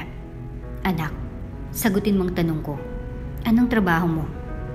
Bumuntong hininga si Sari at saka nang patingin sa lalaking kakapasok lang ng kanilang apartment. Ang totoo niyan, Ma. Nagpapanggap ako bilang asawa ng isang mayamang negosyante. Wika ni Sari. Napahiya ko po siya, kaya bilang kapalit, kinakailangan kong gawin iyon. Iyon ba yung lalaki na napahiya mo sa trending noon? Tanong ng kanyang ina sa kabilang linya. Anak, bakit ka pumayag? Ma, napahiya ko po siya. Ilang investors din yung nag-back out dahil sa ginawa ko. Kaya hindi niyo ako masisisi kung bakit kinailangan kong bumawi. At saka isa pa, malaki yung binibigay niya sa aking sweldo. Bakit ako hindi? Paliwanag ni Sari. Bakit kinailangan niyo pang gamitin bilang peking asawa niya? Hindi mo man lang ba naisip na paano kung ginagamit niya sa masama? O hindi kaya, paano kung may asawa na pala siya? Tugon ng kanyang ina. Anak, itigil mo na yung ginagawa mo. Maghanap ka na lang ng disenteng trabaho. Nay, hindi naman masamang ginagawa kong trabaho. Nag-enjoy nga rin ako kapag kasama ko siya. Napakabait niyang Sari, makinig ka. Ititigil mo ng pakikipagkita sa lalaking iyan sa lalong madaling panahon. Naintindihan mo? Hindi makapagsalita si Sari. Pinili na lamang niyang lumunok at mapatingin sa lalaking kasalukuyang nakasandal sa dingding. Bakit hindi ka makasagot? Siguro nga, tama nga talaga si Zeki. Binibrainwash ka ng lalaking iyan. Si Zeki? Nakausap niyo ho si Zeki? Tanong ni Sari. Oo, siyang nagsabi sa akin patungkol sa trabaho mo. Noong pagkakataong iyon ay hindi napigilan ni Saring mainis ng konti sa kaibigan. Kung ganun, bakit niyo pa ho ako tinatanong kung alam niyo naman pala itong trabaho ko? May halong inis na wika ni Sari. Para saan pa po yung pagtatanong ninyo? Para masigurado ko na nagsasabi ka nga ng totoo. Tugon ng ina ni Sari. Anak, mag-usap na lang ulit tayo mamaya. Aasikasuhin ko pa yung bigasan natin sa palengke. Bye. Agad na pinatay ni Sari ang tawag at saka hinarap ang lalaking kasalukuyang kumakain ng balot. Zeki, bakit hindi mo sinabi sa akin na sinabi mo kila mama yung tungkol sa trabaho ko? Galit na panimula ni Sari. At saka para saan yung pagsabi mo sa kanila ng trabaho ko? Para ano? Para saan ang lahat ng iyon? Hindi mo naiintindihan, Sari. Akala mo ba hindi ko napapansin? Tugon ni Zeki. Halatang halata na hulog ka na sa kanya. Natigilan si Sari nung sambitin ito ng kanyang kaibigan. Wala kang ideya pero kitang-kita ng dalawang mata ko kung paano kang umiti tuwing nagkakausap kayo sa cellphone ni Yono. Akala mo ba hindi ko yun napapansin? Akala mo ba hindi ko yun alam? Ano naman ngayon kung may gusto ako sa kanya? Sigaw ni Sari. Makukulong ba ako? Magagalit bang buong mundo? Sari, ginagamit ka lang niya. Sigaw ni Zeki. At saka hinawakan ang magkabilang balikat ng dalaga. Okay lang sa akin kung ginagamit niya lang ako. Naiyak na bulong ni Sari. Kahit piraso-pirasuhin niya ako, okay lang. Basta siya ang gagawa nun sa akin. Zeki, ngayon ko lang ito naramdaman. Ngayon lang ako naging ganito kasaya. Bumangon sa umaga at matulog sa gabi. Bakit ipagkakait mo pa sa akin? Hindi makasagot si Zeki. Nais siyang sabihin ang dahilan kung bakit gano'n na lamang siya umasta. Ngunit alam niyang mali ang kanyang nararamdaman dahil kasalukuyan siyang may nobya. I'm sorry. Bulong ni Zeki. I am sorry. Mabilis na kinuha ni Sari ang kanyang bag at saka nagsimulang maglakad paalis ng kanilang apartment. Baby, anong problema? Bakit kinakailangan mo pa akong kitain ng ganitong oras? Tanong ni Fiona sa kanyang nobyo, na kasalukuyang nakaupo sa mahabang upuan sa park. Kinabihan siya ng dalaga at saka hinawakan ng kamay niya. Fiona, maghiwalay na tayo. Natigilan si Fiona nang marinig niyang sinabi ng nobyo. Ano? Bulong ni Fiona at saka napatayo sa kanyang kinauupuan. Makipaghiwalay ka sa akin? Tinitigan lamang siya ni Zeki at saka napatango. Bakit? Bakit? May nagawa ba akong masama? Nag-aalalang tanong ni Fiona. Nasaktan ba kita? May nasabi ba akong hindi maganda? Hindi ka ang problema, Fiona. Ako. Bulong ni Zeki at saka napalunok. Nagising na lang ako na wala akong nararamdaman para sa'yo. Hindi nasa ni Fiona na maririnig niya ang lahat ng iyon mula sa kanyang nobyo, dahilan para mapaupo siya sa lupa. Ayos ka lang ba? Tanong ni Zeki at saka tinulungan sa pagtayo ang dalaga. Mabilis siyang tinulak palayo ni Fiona at kasabay nitong pagbagsak ng kanyang maluha. Wala kang kwenta, Zeki. Niiyak na bulong ni Fiona. Sa iyo na umikot ang mundo ko, pero wala ka man lang ginawa para masuklian lahat ng effort ko sa'yo. Fiona, hindi ko naman hiningi lahat ng iyon. Buntong hininga ni Zeki. Sorry sa lahat, Fiona. Tama nga sila, Papa. Wala kang kwenta. Bulong ni Fiona bago tumakbo palayo. Naiwan si Zeki na umiiyak at nagugulan sa nangyayari. Labis siyang nagsisisi kung bakit nagawa niya ito sa kanyang nobya. Ngunit gayon pa man, ayaw niyang manatili sa isang relasyong wala ng patutunguhan. Hindi niya sinasagot? Mabilis na napatingin sa kanyang likuran si Yono nung may magsalita. Mabilis niyang inoff ang kanyang cellphone at tinaob ito. Ano pang sense ng pagtatago mo? Nakita ko na. Natatawang sambit ni Ashley at saka umupo sa harapan ng kanyang fiancé. After all, who would have thought na magkakatuluyan kayo ng babae nagpahiya sa'yo? Ashley, bakit ba ayaw mong i-cancel ang wedding? Buntong hininga ni Yono. Things would be better kung hindi na tayo kasal. At last, sigaw ni Ashley at saka napapapalakpak. Actually, hinintay ko lang naman ang manggaling sa iyo mismo. Madalas kong marinig yung mga rumors na you are already married to someone. And now that narinig ko na mismo sa iyo, makakatulog na ako ng mahimbing. What? Paglilinaw ni Yono. Pakilala mo na si Sari sa parents mo. In this case, hindi na ako kukulitin ng mga magulang mo kung kailan ang kasal. Sagot ni Ashley at saka nilagyan ng wine ang kanyang cup. Habang pinagmamasdan ni Yono ang dalaga, ay pansin niyang pumayat ito at mukhang namumutla. Ayos ka lang ba, Ashley? Tanong ni Yono. Mukhang hindi ka okay. I'm okay. Kailangan ko lang ng pahinga. Sagot ng dalaga at saka ngumiti. Muling binuksan ni Yono ang kanyang cellphone at tinitigan ang litrato ni Sari sa kanyang screen lock. Pansin ni Ashley kung paano kuminang ang mga mata ng lalaki habang pinagmamasdan ang litrato ni Sari. Sa buong buhay niya, ay hindi niya kailanman nakitang tinitigan siya ng lalaki sa ganitong paraan. Anong similarities niyo ni Sari? Tanong ni Ashley at saka inilapat ang kanyang baba sa kanyang palad. I wonder kung anong meron sa kanya at nahulog ka ng tuluyan. We have a lot of similarities. Nakangiting wika ni Yono.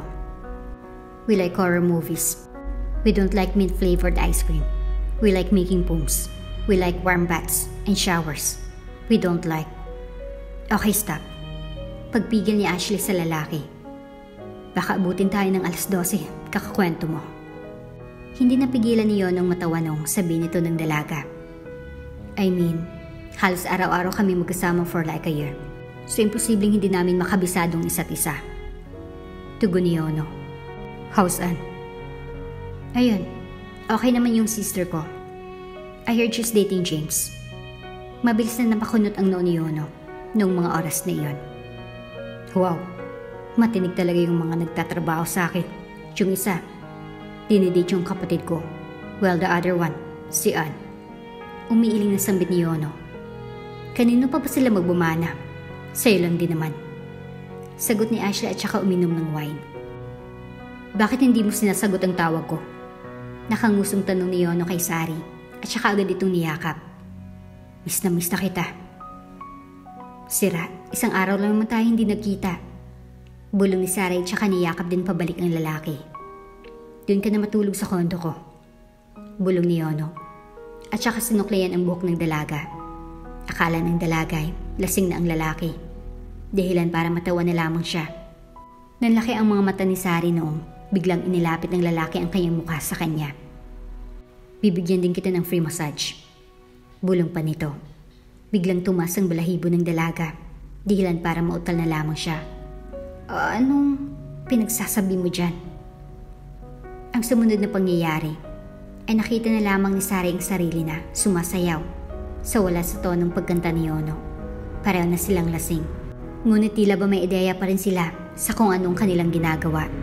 Maya-maya ay hindi na ni Sari ang madulas at dahil napakapit siya sa suot na t-shirt ng binata ay pareha silang bumagsak sa sahig. Sabay silang nagtawanan at nagtagal iyon ng ilang segundo. Noong mapagdesisyon na ni Sari na tumayo ay bigla siyang hinila muli ng lalaki papalapit sa kanya. Sila'y nagkatitigan at alam ni Sari ang maaring kahantungan ng gabing iyon.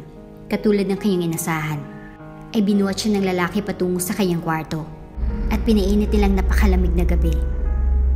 Noong magising si Sari ay nagulat siya nung makitang katabi niyang lalaki at pareho silang nakahubad.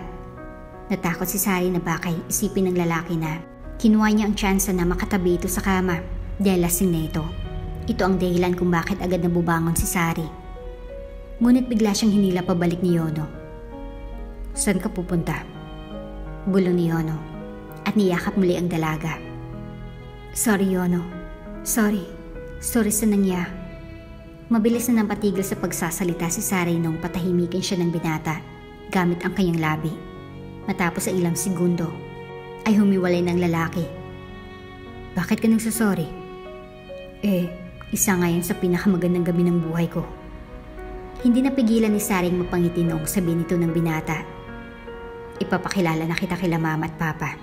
Sari, I like you so much. Pansin niyo ang panginginig ng mga kamay ng kanyang nobya. Dahilan para agad niyang hawakan ang kaliwang kamay nito.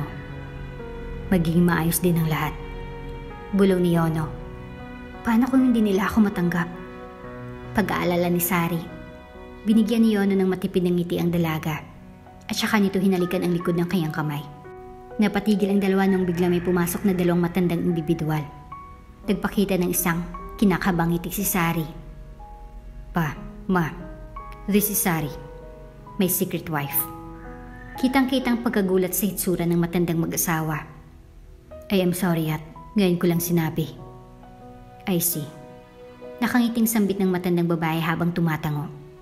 I didn't expect na papupuntahin mo ako dahil may papakilala kang babae. Still, after a lot of years, I'm glad na nag-reply ka na sa mga messages ko. Nagpakita ng napakalawak ng ngiti si Yono at saka napabuntong hininga. Saan ka nag-aaral? At anong work mo? Tanong ng ama ni Yono. Magsasalita na sana si Sari, ngunit inunahan siya ni Yono. Nag-aaral po siya sa States and currently, she's running a clothing shop. Sagot ni Yono. She's planning to build a flower shop din soon. Hindi napigilan ni Sari ang manlumo nung sabihin ni Yono lahat ng iyon. Hindi niya mawari kung sinabi ba ni Yono upang matanggap siya ng kanyang pamilya o upang matigil lamang arranged marriage nila ni Ashley. In that case, ito palang rason kung bakit umurong si Ashley. Tumatangong sambit ng ama ni Yono. Well, I guess, welcome to the family. But wait, hindi ba't ikaw yung babae na nadapa at nag-abot ng parcel sa anak ko? Pahabol ng ina ni Yono. So, ano ba talagang trabaho mo? Well, nagpanggap lang si Sari na nagdi-deliver ng mga packages. Dahil miss na namin ang isa't isa. Pagdadahilan ni Yono. Sorry kung gumawa kami ng scene last year. Nagpakita ng matamis na ngiti ang ina ni Yono at saka hinawakan ng kamay ni Sari. Please take care of our son. Nakangising wika ng ina ni Yono. Sayang, hindi niyo naabutan si Yona. Lumipad na kasi siya patungong Thailand. Bagaman nakaramdam ng kaba at inis ang dalaga dahil kinailangan pa nilang magsinungaling, Upang matanggap lamang siya ng pamilya ng lalaki, ay tinanggap na lamang niyang ideya na marahil ginawa ito ng kanyang nobyo upang hindi na sila paghiwalayin pa ng kanyang mga magulang. Lumipas ang ilang araw, ay madalas nang manatili si Sari sa kondo ni Yono. Isang araw, habang nanonood ng horror movie ang magkasintahan, ay nabigla sila nang may kumatok sa pinto. Nung buksan ito ni Yono, ay tumambad sa kanyang harapan ng kanyang ina. "Good evening." Bulong ng ina ni Yono. "Pwede ko bang makausap si Yono? Nang siya lang?" Nagkatinginan ang magkasintahan at saka muling napunta ang kanilang atensyon sa matandang babae na nasa labas ng kondo ni Yono. "Bakit naisipan niyong bumisita?" Tanong ni Yono habang pinupulot ang machichiryang kinain nila ng kanyang nobya. "At this oras pa talaga ng gabi. Hatid ko na lang po kayo mamaya pag-uwi o. Kung gusto mo, dito na lang po kayo matulog." "Anak," may taning ng buhay ni Ashley.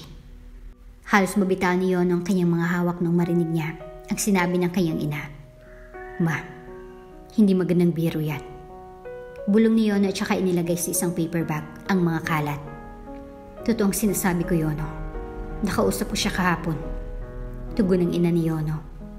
"Pupunta siya sa Amerika para magpagamot. At kinausap niya ako na kung pwede makasama kanya sa pagtatherapy." Hindi napigilan ni Yonong manlumo, dahilan para mapaupo siya sa sahig. "Yono, may taning ng buhay ni Ashley. Pagbigyan mo na siya, please." Pagmamakaawa ng kanyang ina. Paggamat labag sa kalooban ni Yono, ay sinunod niya ang kanyang ina. Sa araw ng kanyang pag-alis, ay kumain sila ni Sari sa labas, katulad ng madalas nilang gawin. Walang ideya ang dalaga sa mga nangyayari, dahilan para makosensyang konti ang lalaki. Ang lamig ng hangin. Nakapanibago, usually kapag 2 p.m. Napakainit na eh. Bulong ni Sari habang nakatingin sa langit. "Sari, mag-break na tayo." Natigilan sa pag-ikot ng kutsara sa halo-halo ang dalaga. "Mahal ko pa rin si Ashley." "Prank ba ito?" Natatawang tanong ni Sari. "Honestly, hindi ito nakakatuwa ha. Aalis na ako mamaya para samahan sa Amerika si Ashley." Nanlaki ang mga mata ni Sari at sa pagkakataong iyon ay naisipan niya ng tumayo. Alam mo dapat sinabi mo na sa akin nung una pa lang. Hindi yung kung kailan hulog na ako sa'yo." Naluluhang sambit ni Sari. "Porket binabayaran mo ako, ibig sabihin nun pwede mo nang paglaro ng feelings ko?" Walang sinambit na kahit anong binata, dahilan para mapagdesisyonan ng dalaga na magsimula ng maglakad palayo. Papasok na sana sa trabaho si Zeki, ngunit natigilan siya nung makitang umiiyak ang kanyang kaibigan nung pumasok ito sa kanilang apartment. Sari, bakit ka umiiyak?" Tanong ni Zeki at saka nang madaling yakapin ng dalaga. "Nakipag-break niya sa akin si Yono." Sa pagkakataong iyon, ay ramdam ni Zeki ang pag-akit ng kanyang dugo. Gago talaga iyon. Agad na pinigilan ni Sari ang lalaki sa pagtakbo patungo sa pinto. Dahil alam niyang susugurin ito si Yono. Tangi na talaga ng lalaking yun. Hindi porket mayaman siya pwede na niyang gawin lahat ng gusto niya. Lumipas ang ilang araw at nabigla ang dalawa noong malamang. "Buntis ka?" Gulat na tanong ni Zeki sa kanyang kaibigan. Dahan-dahang tumango si Sari at saka ipinakita ang pregnancy test na hawak. "Huwag kang mag-alala, kaya natin ito." Bulong ni Zeki at saka niyakap si Sari. Lumipas ang ilang taon at lumaki na nga si Santi. Buong akala nito ay ama niya si Zeki. Dahil ito nang tumayong ama niya at may pagkakahawig sila nito. Habang nakatingin sa bintana ng eroplano, ay hindi napigilan ni Yonong mapabuntong hininga. 6 na taon na rin ang lumipas simula nung umalis siya ng Pilipinas. At bagamat amindado siyang masaya siya dahil makikita niya ng muli ang kanyang pamilya, ay hindi niya maiwasan ang manlumo. Nung umayos siya sa pagkakaupo, ay hindi sinasadyang nahulog niya ang kanyang wallet. Nung pulutin niya ito, ay tumambad sa kanyang harapan ang litrato nila ng kanyang dating fiancé na si Ashley.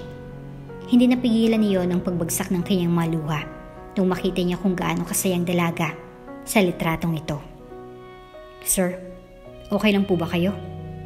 Mabilis na napatingin si Yona sa lalaking katabi niya at saka agad na pinunasan ang tumutulong mga luha. "Oo, ayos lang ako. Bakit?" Tanong ni Yona at saka uminom ng tubig. "Hindi ka ba matutulog?" Ayos lang po ako, sir. Nakatulog naman ako ng maayos bago tayo sumakay sa eroplano. Magalang na tugon ng kanyang assistant. Kayo dapat ang matulog. Mukhang pagod ho kayo eh. Dahan-dahang napatango si Yuno at saka ngumiti. Isinandal niya ang kanyang ulo sa bintana ng eroplano at saka ipinikit ang kanyang mga mata. Gusto niyo po ba ng eye mask? Meron pa ako dito. Tanong pa ng kanyang assistant. Binuksan niyang muli ang kanyang mga mata at saka kinuwang nasa ibabaw ng kamay ng kanyang assistant. Salamat dito. Sagot ni Yono at saka isinuot ang eye mask. Wala pang 5 minuto ay agad na dinapuan na ng antok ang lalaki. Laking gulat niya nung may tumapik sa kanyang balikat ng 3 beses. Dahilan para agad niyang hubarin ang kanyang eye mask.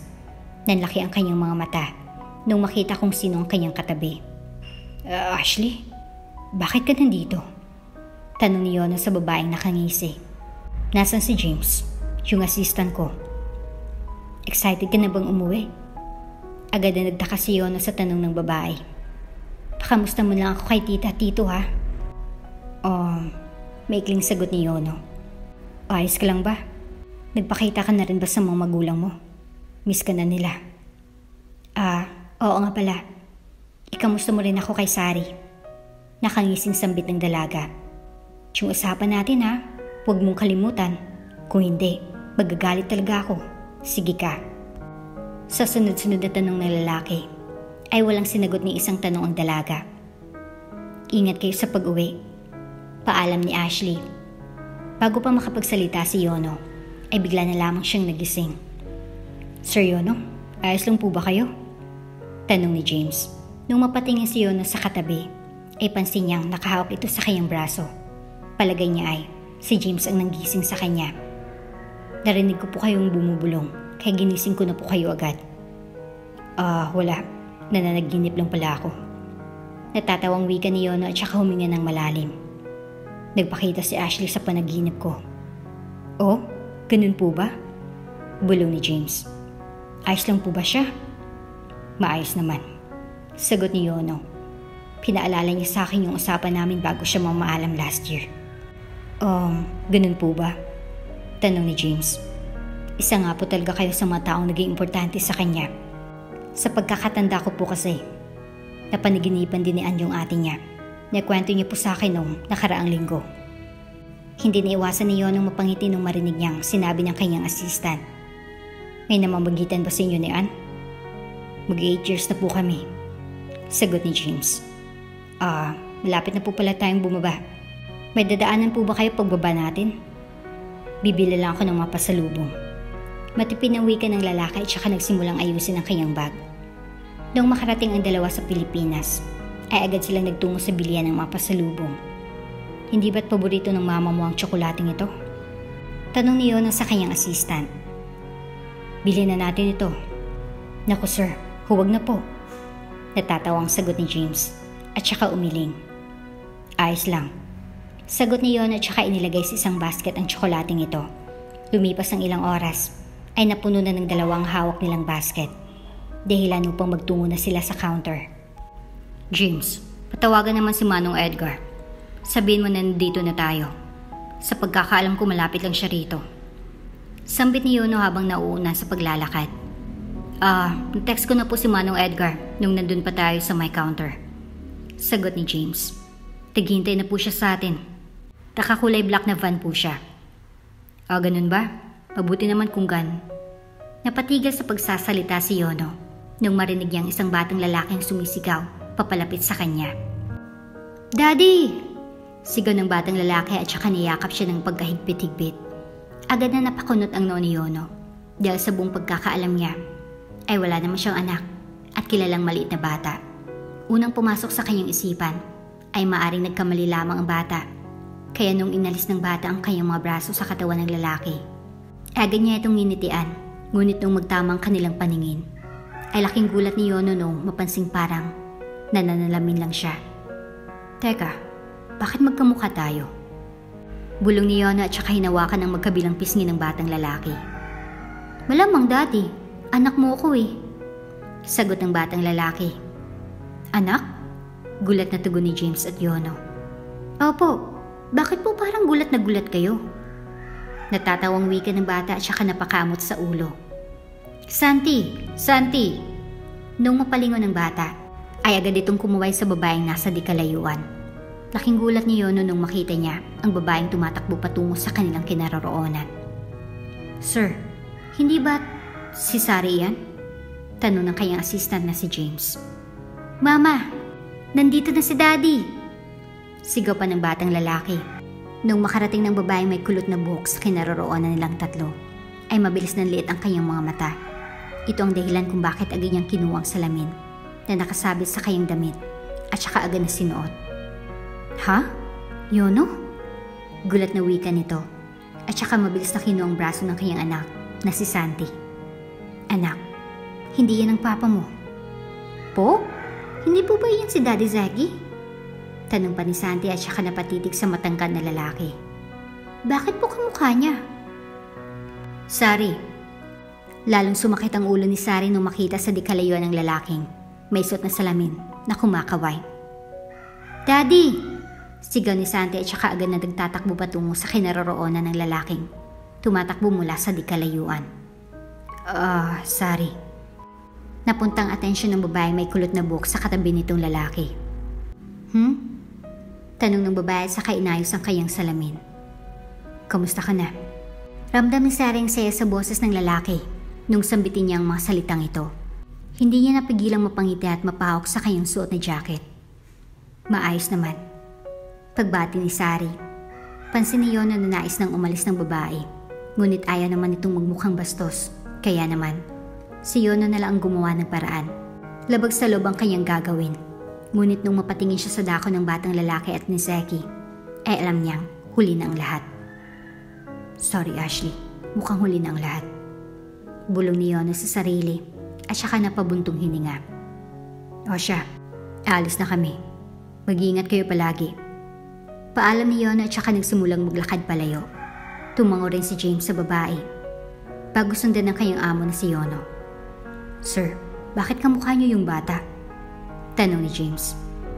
Kamukha ko lang yung Zeki, kaya parang kamukha ko na rin yung bata. Sagot naman ni Yono. Paano kung sa iyo yung bata? Tanong muli ni James. Habang naglalakad tayo palayo, pansin ko na parang kakaiba yung tingin ni Sari sa iyo. Imposible namang sa akin iyon. 6 na taon na rin akong nawala. Mukhang bata pa yung batang lalaki. Kaya imposibleng maging akin iyon. Sagot ni Yono. Sa pagkakataong iyon, ay natigilan si Yono nung ipakita ni James sa kanyang cellphone sa kanyang amo. 6th birthday nung batang lalaki last month. Seryosong sambit ni James. Bago tayo umalis, sinabi niyo sa akin na may nangyari sa inyo ni Sari. Hindi ba? Oo, pero hindi naman ibig sabihin nun na natigilan sa pagsasalita si Yono at saka napalunok. Kung sakali man na akin yung bata, anong magagawa ko? Masaya na sila ni Zeki. Hindi ko na matutupad ang hiling ni Ashley sa akin. Alam naman po nating dalawa na kung sakaling hindi niyo matupad ang hiling ni Ashley, ay paniguradong matutuwa pa rin iyon dahil pupunan niyo pong pagkukulang mo nun sa bata. Masayang wika ni James. Iyon ay, kung ikaw ang ama ng bata. How's your trip? Tanong ni Sari sa lalaking kasalukuyang kumakain ng pasta. Masaya ba? Masaya naman. Nakakabwisit lang nung makita natin yung lalaking yon sa airport. Sagot ni Zeki. Pabilis na tinapik ni Sari ang balikat ng lalaki dahil nakikinig si Santi. Sino pong lalaki, Daddy? Tanong ni Santi. Iyon po bang kamukha mo? Wala anak. Kumain ka na lang dyan, okay? Pag-iiba ng usapan ni Zeki. Pagod lang si Daddy kaya kung ano-anong nasasabi ko. Hihi. Tumango na nga ang bata at saka nagpatuloy sa pagkain. Noong magtama ang mga paningin ni Zeki at Sari, ay pansin ng babaeng pangamba at takot sa mga mata ng lalaki. Ito ang dahilan kung bakit hinawakan ni Sari ang kaliwang kamay nito bilang paraan niya ng pangangako na hindi siya mawawala sa tabi nito. Hello, Sari. Pilit na inalala ng babae kung saan niya nakita ang mukha ng lalaki. Sorry pero familiar yung mukha mo. Hindi ko lang maalala kung saan ko nakita. Sagot ni Sari habang nakahawak sa kanyang doorknob. Naalala mo yung nag-viral na video? Yung panty? Panimula ng lalaki. Naalala mo noong sa backstage? Yung pinagalitan ka ni Sir Yono?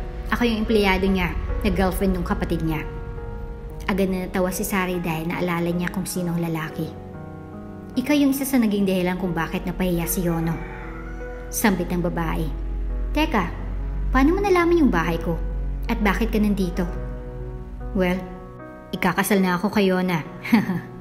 Since dahil nadapa ka at nahagis mo yung set ng panty, lalong tumibay ang relasyon namin ni Yona. Kaya nandito ako para imbitahan ka sa kasal namin. Dagdag ng lalaki sabay ngiti ng napakalawak. Nalaman ko yung address mo dahil dito lang ako nakatira sa condo at nakita ko sa social media profile mo. Wow, thank you sa invitation pero hindi natapos sa pagsasalita si Sari dahil nag-abot na ng isang invitation ang lalaki. Aasahan ka namin. Sambit ng lalaki at saka inilagay ang invitation sa kamay ni Sari. Nais sanang humindi ng babae pero ano pa nga bang kanyang magagawa? Umalis ng lalaki at inilagay na nito ang invitation sa kanyang kamay. Pwede ka namang humindi. Huwag mo i-pressure ang sarili mo. Sambit ni Seki sabay sarado ng bag ni Santi. Huwag mo isarado. Ilalagay ko pa itong kabaunan niya. Sambit ni Sari habang inilalagay ang pritong itlog at bacon sa baunan ng kanyang anak na si Santi. Pero kasi, dito lang siya nakatira. Nakakahiya naman kung hindi ako pumunta. Dahil ba nandun si Yono? Bulong ni Seki habang chine-check ang pencil case ni Santi. Agad na nagsalubong ang dalawang kilay ni Sari nung marinig niyang mga sinabi ni Seki. Anong sabi mo? Tanong ni Sari at saka umupo sa tabi ng lalaki. Dahil nandun si Yono? Seki, kung alam mo lang kung gaano ko kaayaw makita si Yono matapos ang lahat. Saksi ka sa pag-iyak ko, hindi ba? Bakit hindi ka makahindi? Sigaw ni Seki. Bakit ayaw mong i-decline yung offer niya? Hindi mo naman siya kaibigan in the first place, hindi ba? O sige, paano ko i-decline yung offer niya? Tanong ni Sari habang inilalagay ang baunan ng kanyang anak sa isang bag. Sige nga, sabihin mo. Huwag ka nang pumunta. As simple as that. Tugon ni Seki at saka kumuha ng babasaging pinggan. Bakit mo ba pinapalaki yung sitwasyon? Pwede ka namang hindi pumunta eh. Seki, sa ating dalawa, sino bang nagpapalaki ng sitwasyon? Hindi ba't ikaw? Pinapalaki mo yung maliit na isyo. Buntong hininga ni Sari sabay patay ng stove.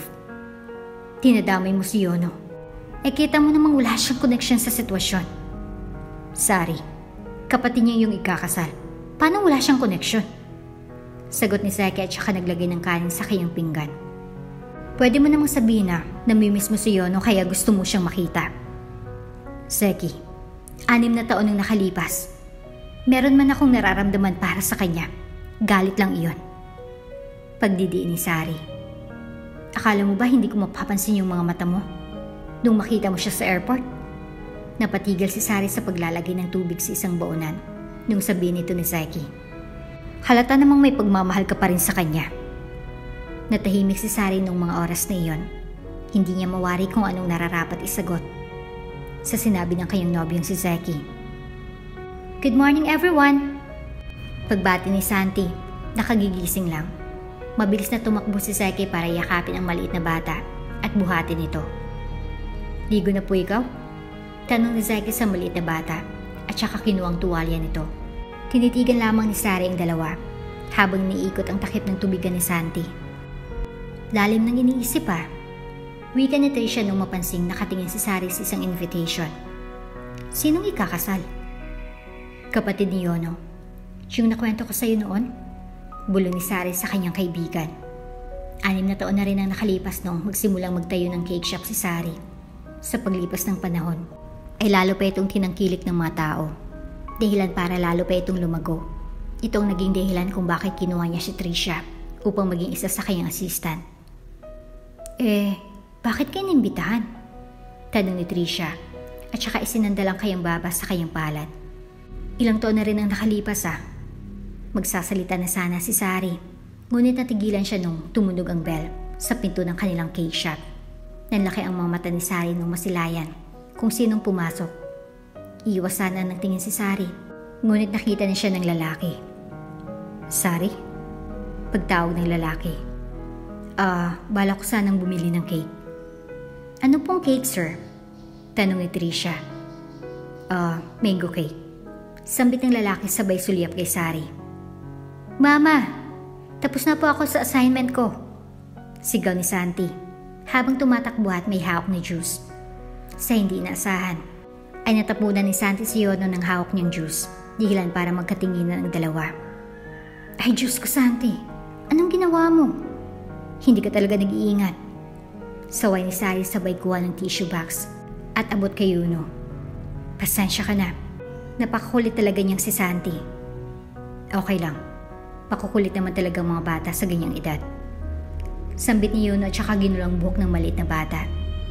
Sorry po, kung gusto niyo, babae na lang po ako. Magbibig pa ako ng cupcake. Balik po kayo rito bukas. Wika ni Santi. Mabilis na nanlaki ang mga mata ni Sari nung sambitin ito ng batang lalaki. Agad na kumuha ng 2 cupcake si Sari at saka ibinigay sa lalaki. Hindi mo na kailangan mag-bake anak.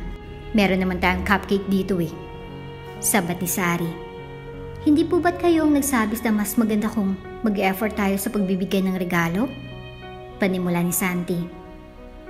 Nung birthday ko po dati, nagregalo po kayo ng cake na gawa niyo po dahil sabi mo po mas okay kung mula sa puso.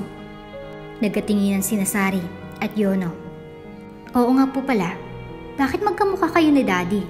Magkapatid po ba kayo? Tanong ni Santi. Mabilis na natawa si Yono at saka agad na umiling. Hindi ko rin alam kung bakit kami magkamukha ng papa mo. Pero sure ako na ikaw pa rin ang pinakagwapo sa ating 3. Wika ni Yono. At saka muling ginulang buhok ng bata. Maya-maya ay nabigla ang lahat nung magbukas ang pinto ng cake shop at makita nila si Zeki na may dalang suitcase. Daddy! Sigaw ni Santi at saka nagtatakbo patungo sa kinaroroonan ng lalaking kakapasok lang.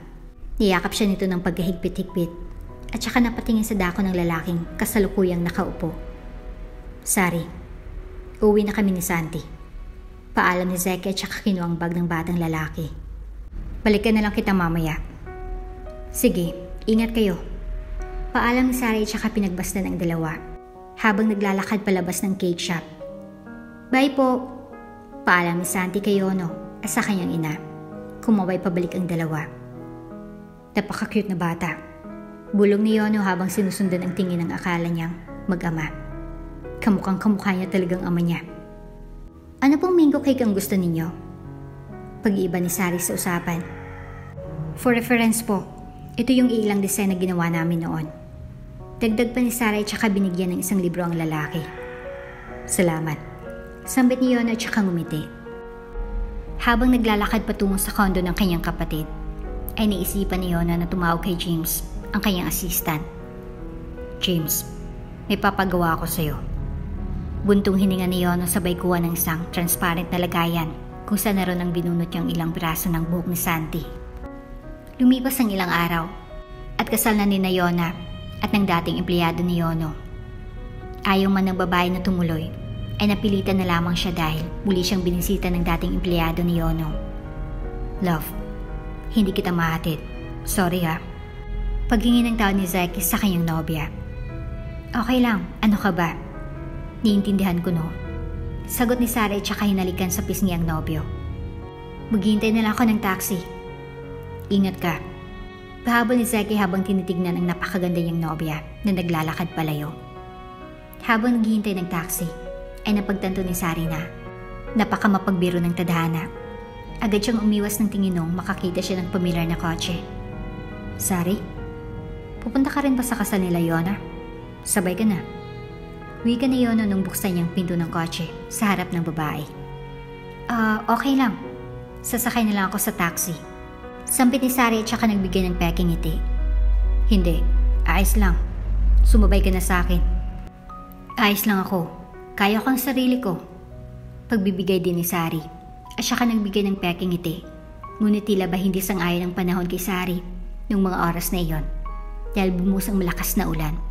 Nakita na lamang ni Sari ang sarili na nakaupo sa loob ng lumang sasakyan ni Yono sa loob ng 1 oras. Hindi sila nagkibuan at nagtinginan. 6 na taon din ang lumipas at amidado si Sari na wala pa ring nagbago sa itsura ni Yono. Katulad ng dati, ay napakagwapo pa rin ito. Nagugutom ka na ba? Pagbasag ni Yono sa namumuong katahimikan sa pagitan nila. May stock ako ng biscuit dyan. Ayos lang, kumain naman ako pag alis. Tugon ni Sari habang nakatingin sa bintana ng kotse. Nung makarating sila sa simbahan, ay agad na inalayan ni Yona ang babae sa pagbaba dahil malakas pa rin ang buhos ng ulan. Hindi maiwasan ni Sari ang mapaisip nung malangap niyang matapang na pabango ni Yono. Habang naglalakad sila sa ilalim ng isang payong, wala siyang ibang maalala kung hindi ang kanilang pinagsamahan at ang mga lugar na kanilang pinuntahan. Tila ba nasa alapap ang isipan ni Sari. Habang hindi nadaos ang kasal, wala siyang ibang maisip kung hindi ang mga sandaling magkasama sila ni Yono. Ngunit hindi katulad ng dati, ay aminado siyang wala na siyang nararamdaman para rito. Bukod pa rito, ay may isang tanong na paulit-ulit na lumilitaw sa kanyang isipan. Nasaan na si Ashley? Hi Ate Sari, thank you for coming. Bati ni Yona sa babaeng kasalukuyang kumakain ng pasta. Mabilis na tumango si Sari at saka uminom ng iced tea. Bakit mag-isa ka lang? Nasaan si Kuya? Ano ka ba? Okay lang. Sambit ni Sari. Nakakahiya naman kay Ashley. Baka kasama niya si Yono. Ha? Nagtatakang tanong ni Yona. You don't know? Yung alin? Nagtatakang tanong ni Sari. Ashley's dead na. Bulong ni Yona. You don't know about that? Nanlaki ang mga mata ni Sari nung mga oras na iyon. Patay na? Gulat na tanong ni Sari. Dahan-dahang tumango si Yona at saka napatingin sa isang lalaki naglalakad sa di kalayuan. Kuya, come here. What? Anong kailangan mo? Tanong ni Yona sa kanyang kapatid nung makarating na siya sa kinaroroonan ng dalawa. Samahan mo naman si Ate Sari. Parang wala naman kayong pinagsamahan. Asar ni Yona at saka nagsimulang maglakad palayo. Nung mapatingin siya sa katabi, ay agad siyang napalunukat na pabuntong hininga. Gusto mo ba ng chicken? Tanong ni Yono. Mabilis na umiling si Sari at saka ngumiti. Hindi ka ba komportable? Gusto mo nang umuwi? Hindi maiwasan ni Sari ang maluha habang pinapakinggan ang lalaki na sabi ng mga salitang ito. Ilang taon na rin ang lumipas pero hindi niya may tatanggi na meron pa rin palang epekto ang mga salita ng lalaki sa kanya. Buong akala niya ay nakausad niya siya at isa na lamang alikabok si Yono sa kanyang alaala. Ngunit ngayon nakasama niya na itong muli, ay parang bumalik ang lahat. Kahit anong pilit niyang pagtakbo at paglayas, ay para bang hinili siyang palapit sa taong minsan na rin niyang naging tahanan. Yono, muna na ako. Paalam ni Sari at saka nagsimulang maglakad paalis. Mabilis na sinundan ni Yono ang babae at saka binuksan ang kanyang payong. Umulan sa labas. Dalhin mo na lang itong payong. Wika ni Yono at saka inilahad ang kanyang kamay. Hindi mawari ni Sari kung ano bang dapat maging reaksyon. Pero gayon pa man, ay inisip na lamang ni Sari na baka sinusubukan lang niyang maging mabait dahil siya lang ang natatanging tao na naging malapit sa kanya sa mga oras na iyon. Salamat. Bulong ni Sari at saka ngumiti. Gusto mo ba ihatid na lang kita? Tanong pa ni Yono. Nagpakita lamang ng isang matamis na ngiti si Sari at saka umiling. Mama, kailan po pa pupunta ulit yung kamukha ni Papa dito? Naantalang pagtitig ni Sari sa payong na ibinigay ni Yono nung marinig niyang magtanong ang kanyang anak. Isang linggo na rin ang nakalipas nung huling magkita sina Sari at Yono. At simula nung araw na iyon ay hindi na muling naalis sa kanyang utak ang lalaki. Hindi ko alam anak eh, sagot ni Sari. Hindi pa ako nakapanghingi ng proper apple. Mama, ayan na siya! Hindi mawari ni Sari kung bakit kusang tumayo ang kanyang buong katawan nung marinig niyang sinabi ng kanyang anak.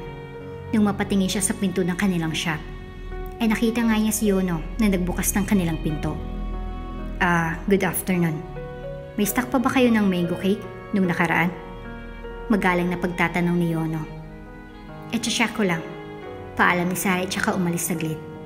Matapos ang ilang minuto, ay laking gulat niya nung makita niya sina Santi at Yono na nag-uusap sa isang table. Nais siya sanang istorbohin ng dalawa, ngunit mukhang masaya ang dalawa na nakatingin sa isang notebook. Nung mapatingin si Sari sa pinto, ay nabigla siya noong makita niya si Zeki na mukhang galit at nakatingin kina Santi at Yono. Bago pa niya mapigilan ang pagsugod ng lalaki, ay agad na itong nakarating sa kinaroroonan ng dalawa at saka hinila palayo si Yono. Zeki! Sigaw ni Sari. Sa pagkakataong iyon, ay para bang sinapian ng demonyo si Zeki. Pinaulanan niya na napakaraming suntok ng lalaki. Kahit na ilang beses siyang pilit na pinipigilan ng Santi at Sari. Kung hindi pa tumawag ng tanod si Sari, ay hindi pa sana titigil si Seki sa pagsuntok sa lalaki. Ano? Wala ka talagang balak sabihin sa akin na nagkita kayo ni Yono sa kasal? Panimula ni Seki nung dumating si Sari sa kanilang bahay. Alam mo kung bakit hindi ko sinabi sa iyo? Dahil alam kong ganyan ang magiging reaksyon mo. Sagot ni Sari. At saka isa pa, hindi ka ba nag-iisip kanina? Talagang nanuntok ka sa harapan ni Santi? Hindi ka malang naawa para sa bata. Sa bata ka ba talaga naawa? Tanong ni Seki. Sabihin mo, sa kanya ba talaga? O kay Yono? Naawa rin ako kay Yono, syempre. Puno ng dugo yung mukha niya eh. Sigaw ni Sari. Hindi nakala ni Sari na biglang hilain ni Seki ang kanyang buhok. Dilan para makaramdam siya ng takot para sa kanyang sarili. Ano? Iiwan mo na ako? Dahil bumalik na siya? Magiging tain na lang ako sa paningin mo? Bulong ni Seki habang kapit-kapit ang buhok ng babae. Seki, nasasaktan ako. Please, tama na. Bulong ni Sari. Lalayo na tayo. Lilipat tayo ng bahay at cake shop. Okay na ba yun sa'yo? Upang matigil ang pagsaselos ni Seki kay Yono, ay pinili na lamang ni Sari na lumipat sila ng bahay. Inakala ni Sari na magbabago si Seki, ngunit lalo pang lumala nung nagkaroon ng malalaking customer sa cake shop ni Sari. Kada uwi si Sari, lagi siyang sinasabunutan at sinisigaw ni Seki dahil inaakala nito na nakipaglandian siya sa malalaking pumupunta sa kanilang cake shop.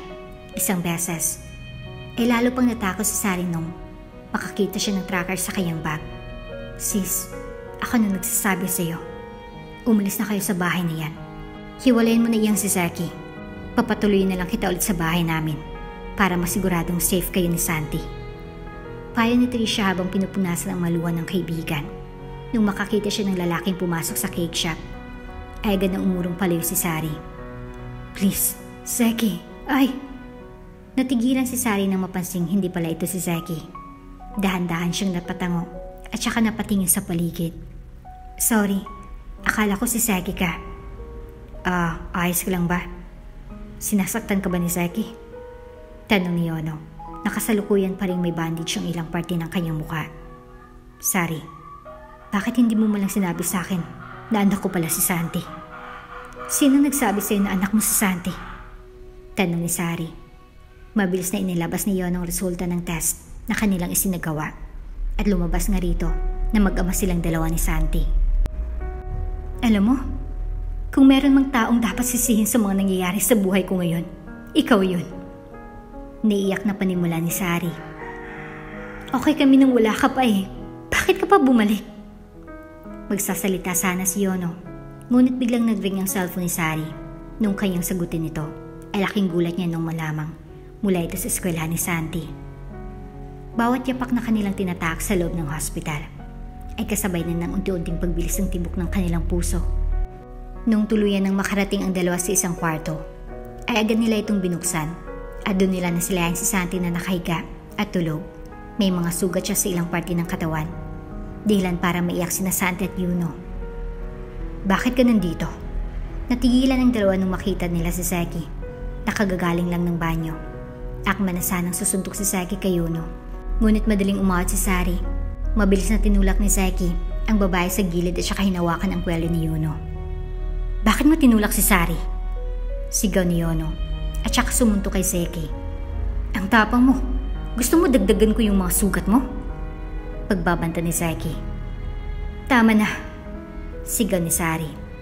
Dito pa talaga kayo nag-away? Kita niyo namang hindi magandang kalagayan ni Santi. Laking gulat ni Yono nung bitaw ni Seki ang kanyang kwelyo at agad na tumungo sa kinaroroonan ni Sari.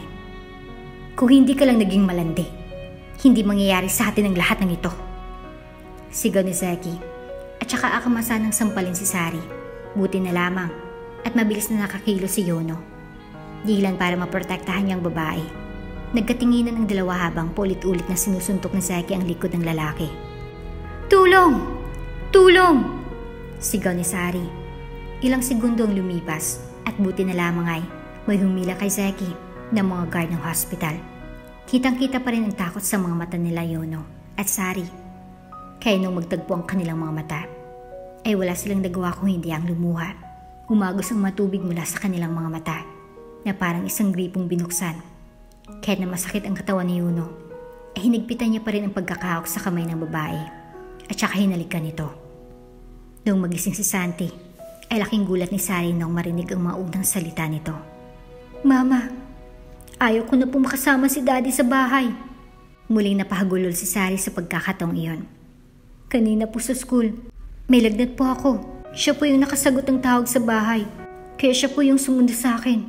Ayaw ko pong sumama sa kanya kaya... Napabuntong hininga si Santi at saka nagwika.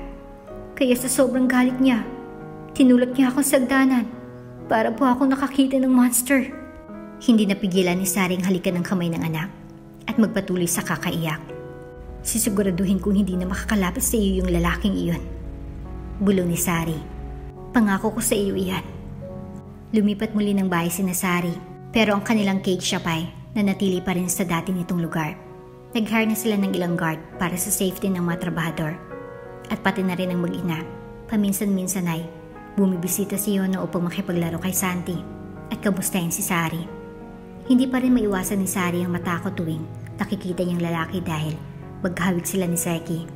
Kaya kung minsan ay iniiba na ni Yuno ang kanyang pananamit at pag-aayos upang hindi matakot ang mag-ina tuwing bumibisita siya sa cake shop. Makalipas ng 3 taon, ay nagulat na lamang si Sari nung biglang magtanong si Santi sa kanya. Mama, papa ko po ba si Tito Yuno? Tanong nito. Paano mo naman nasabi iyan? Tanong ni Sari. Pakiramdam ko lang po, parang mas marami kaming similarities at mas magaan po ang loob ko sa kanya kaysa noong mga panahong kasama ko si Papa Zeki. Sagot ni Santi. Pero kung hindi po, okay lang po ba kung maging papa ko siya? Mabilis na natawa si Sari at saka ginulo ang buhok ng kanyang anak. Ang totoo niyan, naghihintay lang kami sa tamang panahon para sabihin sa iyo na siyang ama mo.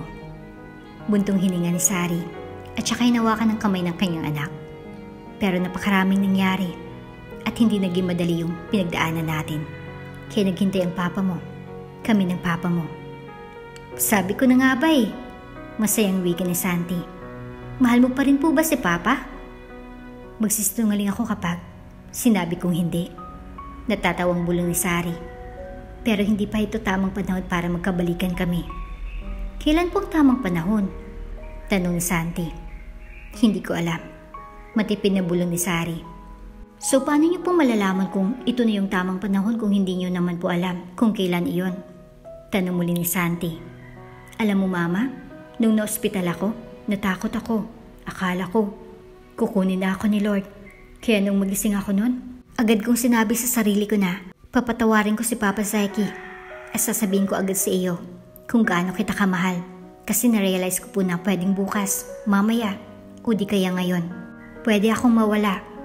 Kaya't hanggat nandito pa ako, gusto kong sabihin kung gaano ko kamahal yung mga taong nasa paligid ko dahil hindi ko alam kung kailan ako mawawala. Dagdag pa ni Santi. Nung pagkakataong iyon, ay napagtanto ni Sari na tama ang kanyang anak. Walang nakakalam kung kailan tayo mawawala sa mundong ibabaw. Kaya habang nabubuhay pa tayo, ay dapat nating pasalamatan, mahalin, at ingatan ang mga taong mahalaga sa atin. Kaya naman nung makita ni Sari si Yuno na naglalakad mula sa di kalayuan, ay doon napagtanto ni Sari na ito na nga ang tamang panahon upang magsimula at magmahal muli. At dito na nga po nagtatapos ang ating kwento. Hanggang sa muli. Kung bago ka pa lang sa channel neto, ibang kwento ni Ate Jane, istorya mo, ikwento ko. Huwag kalimutang pindutin ang notification bell at subscribe button.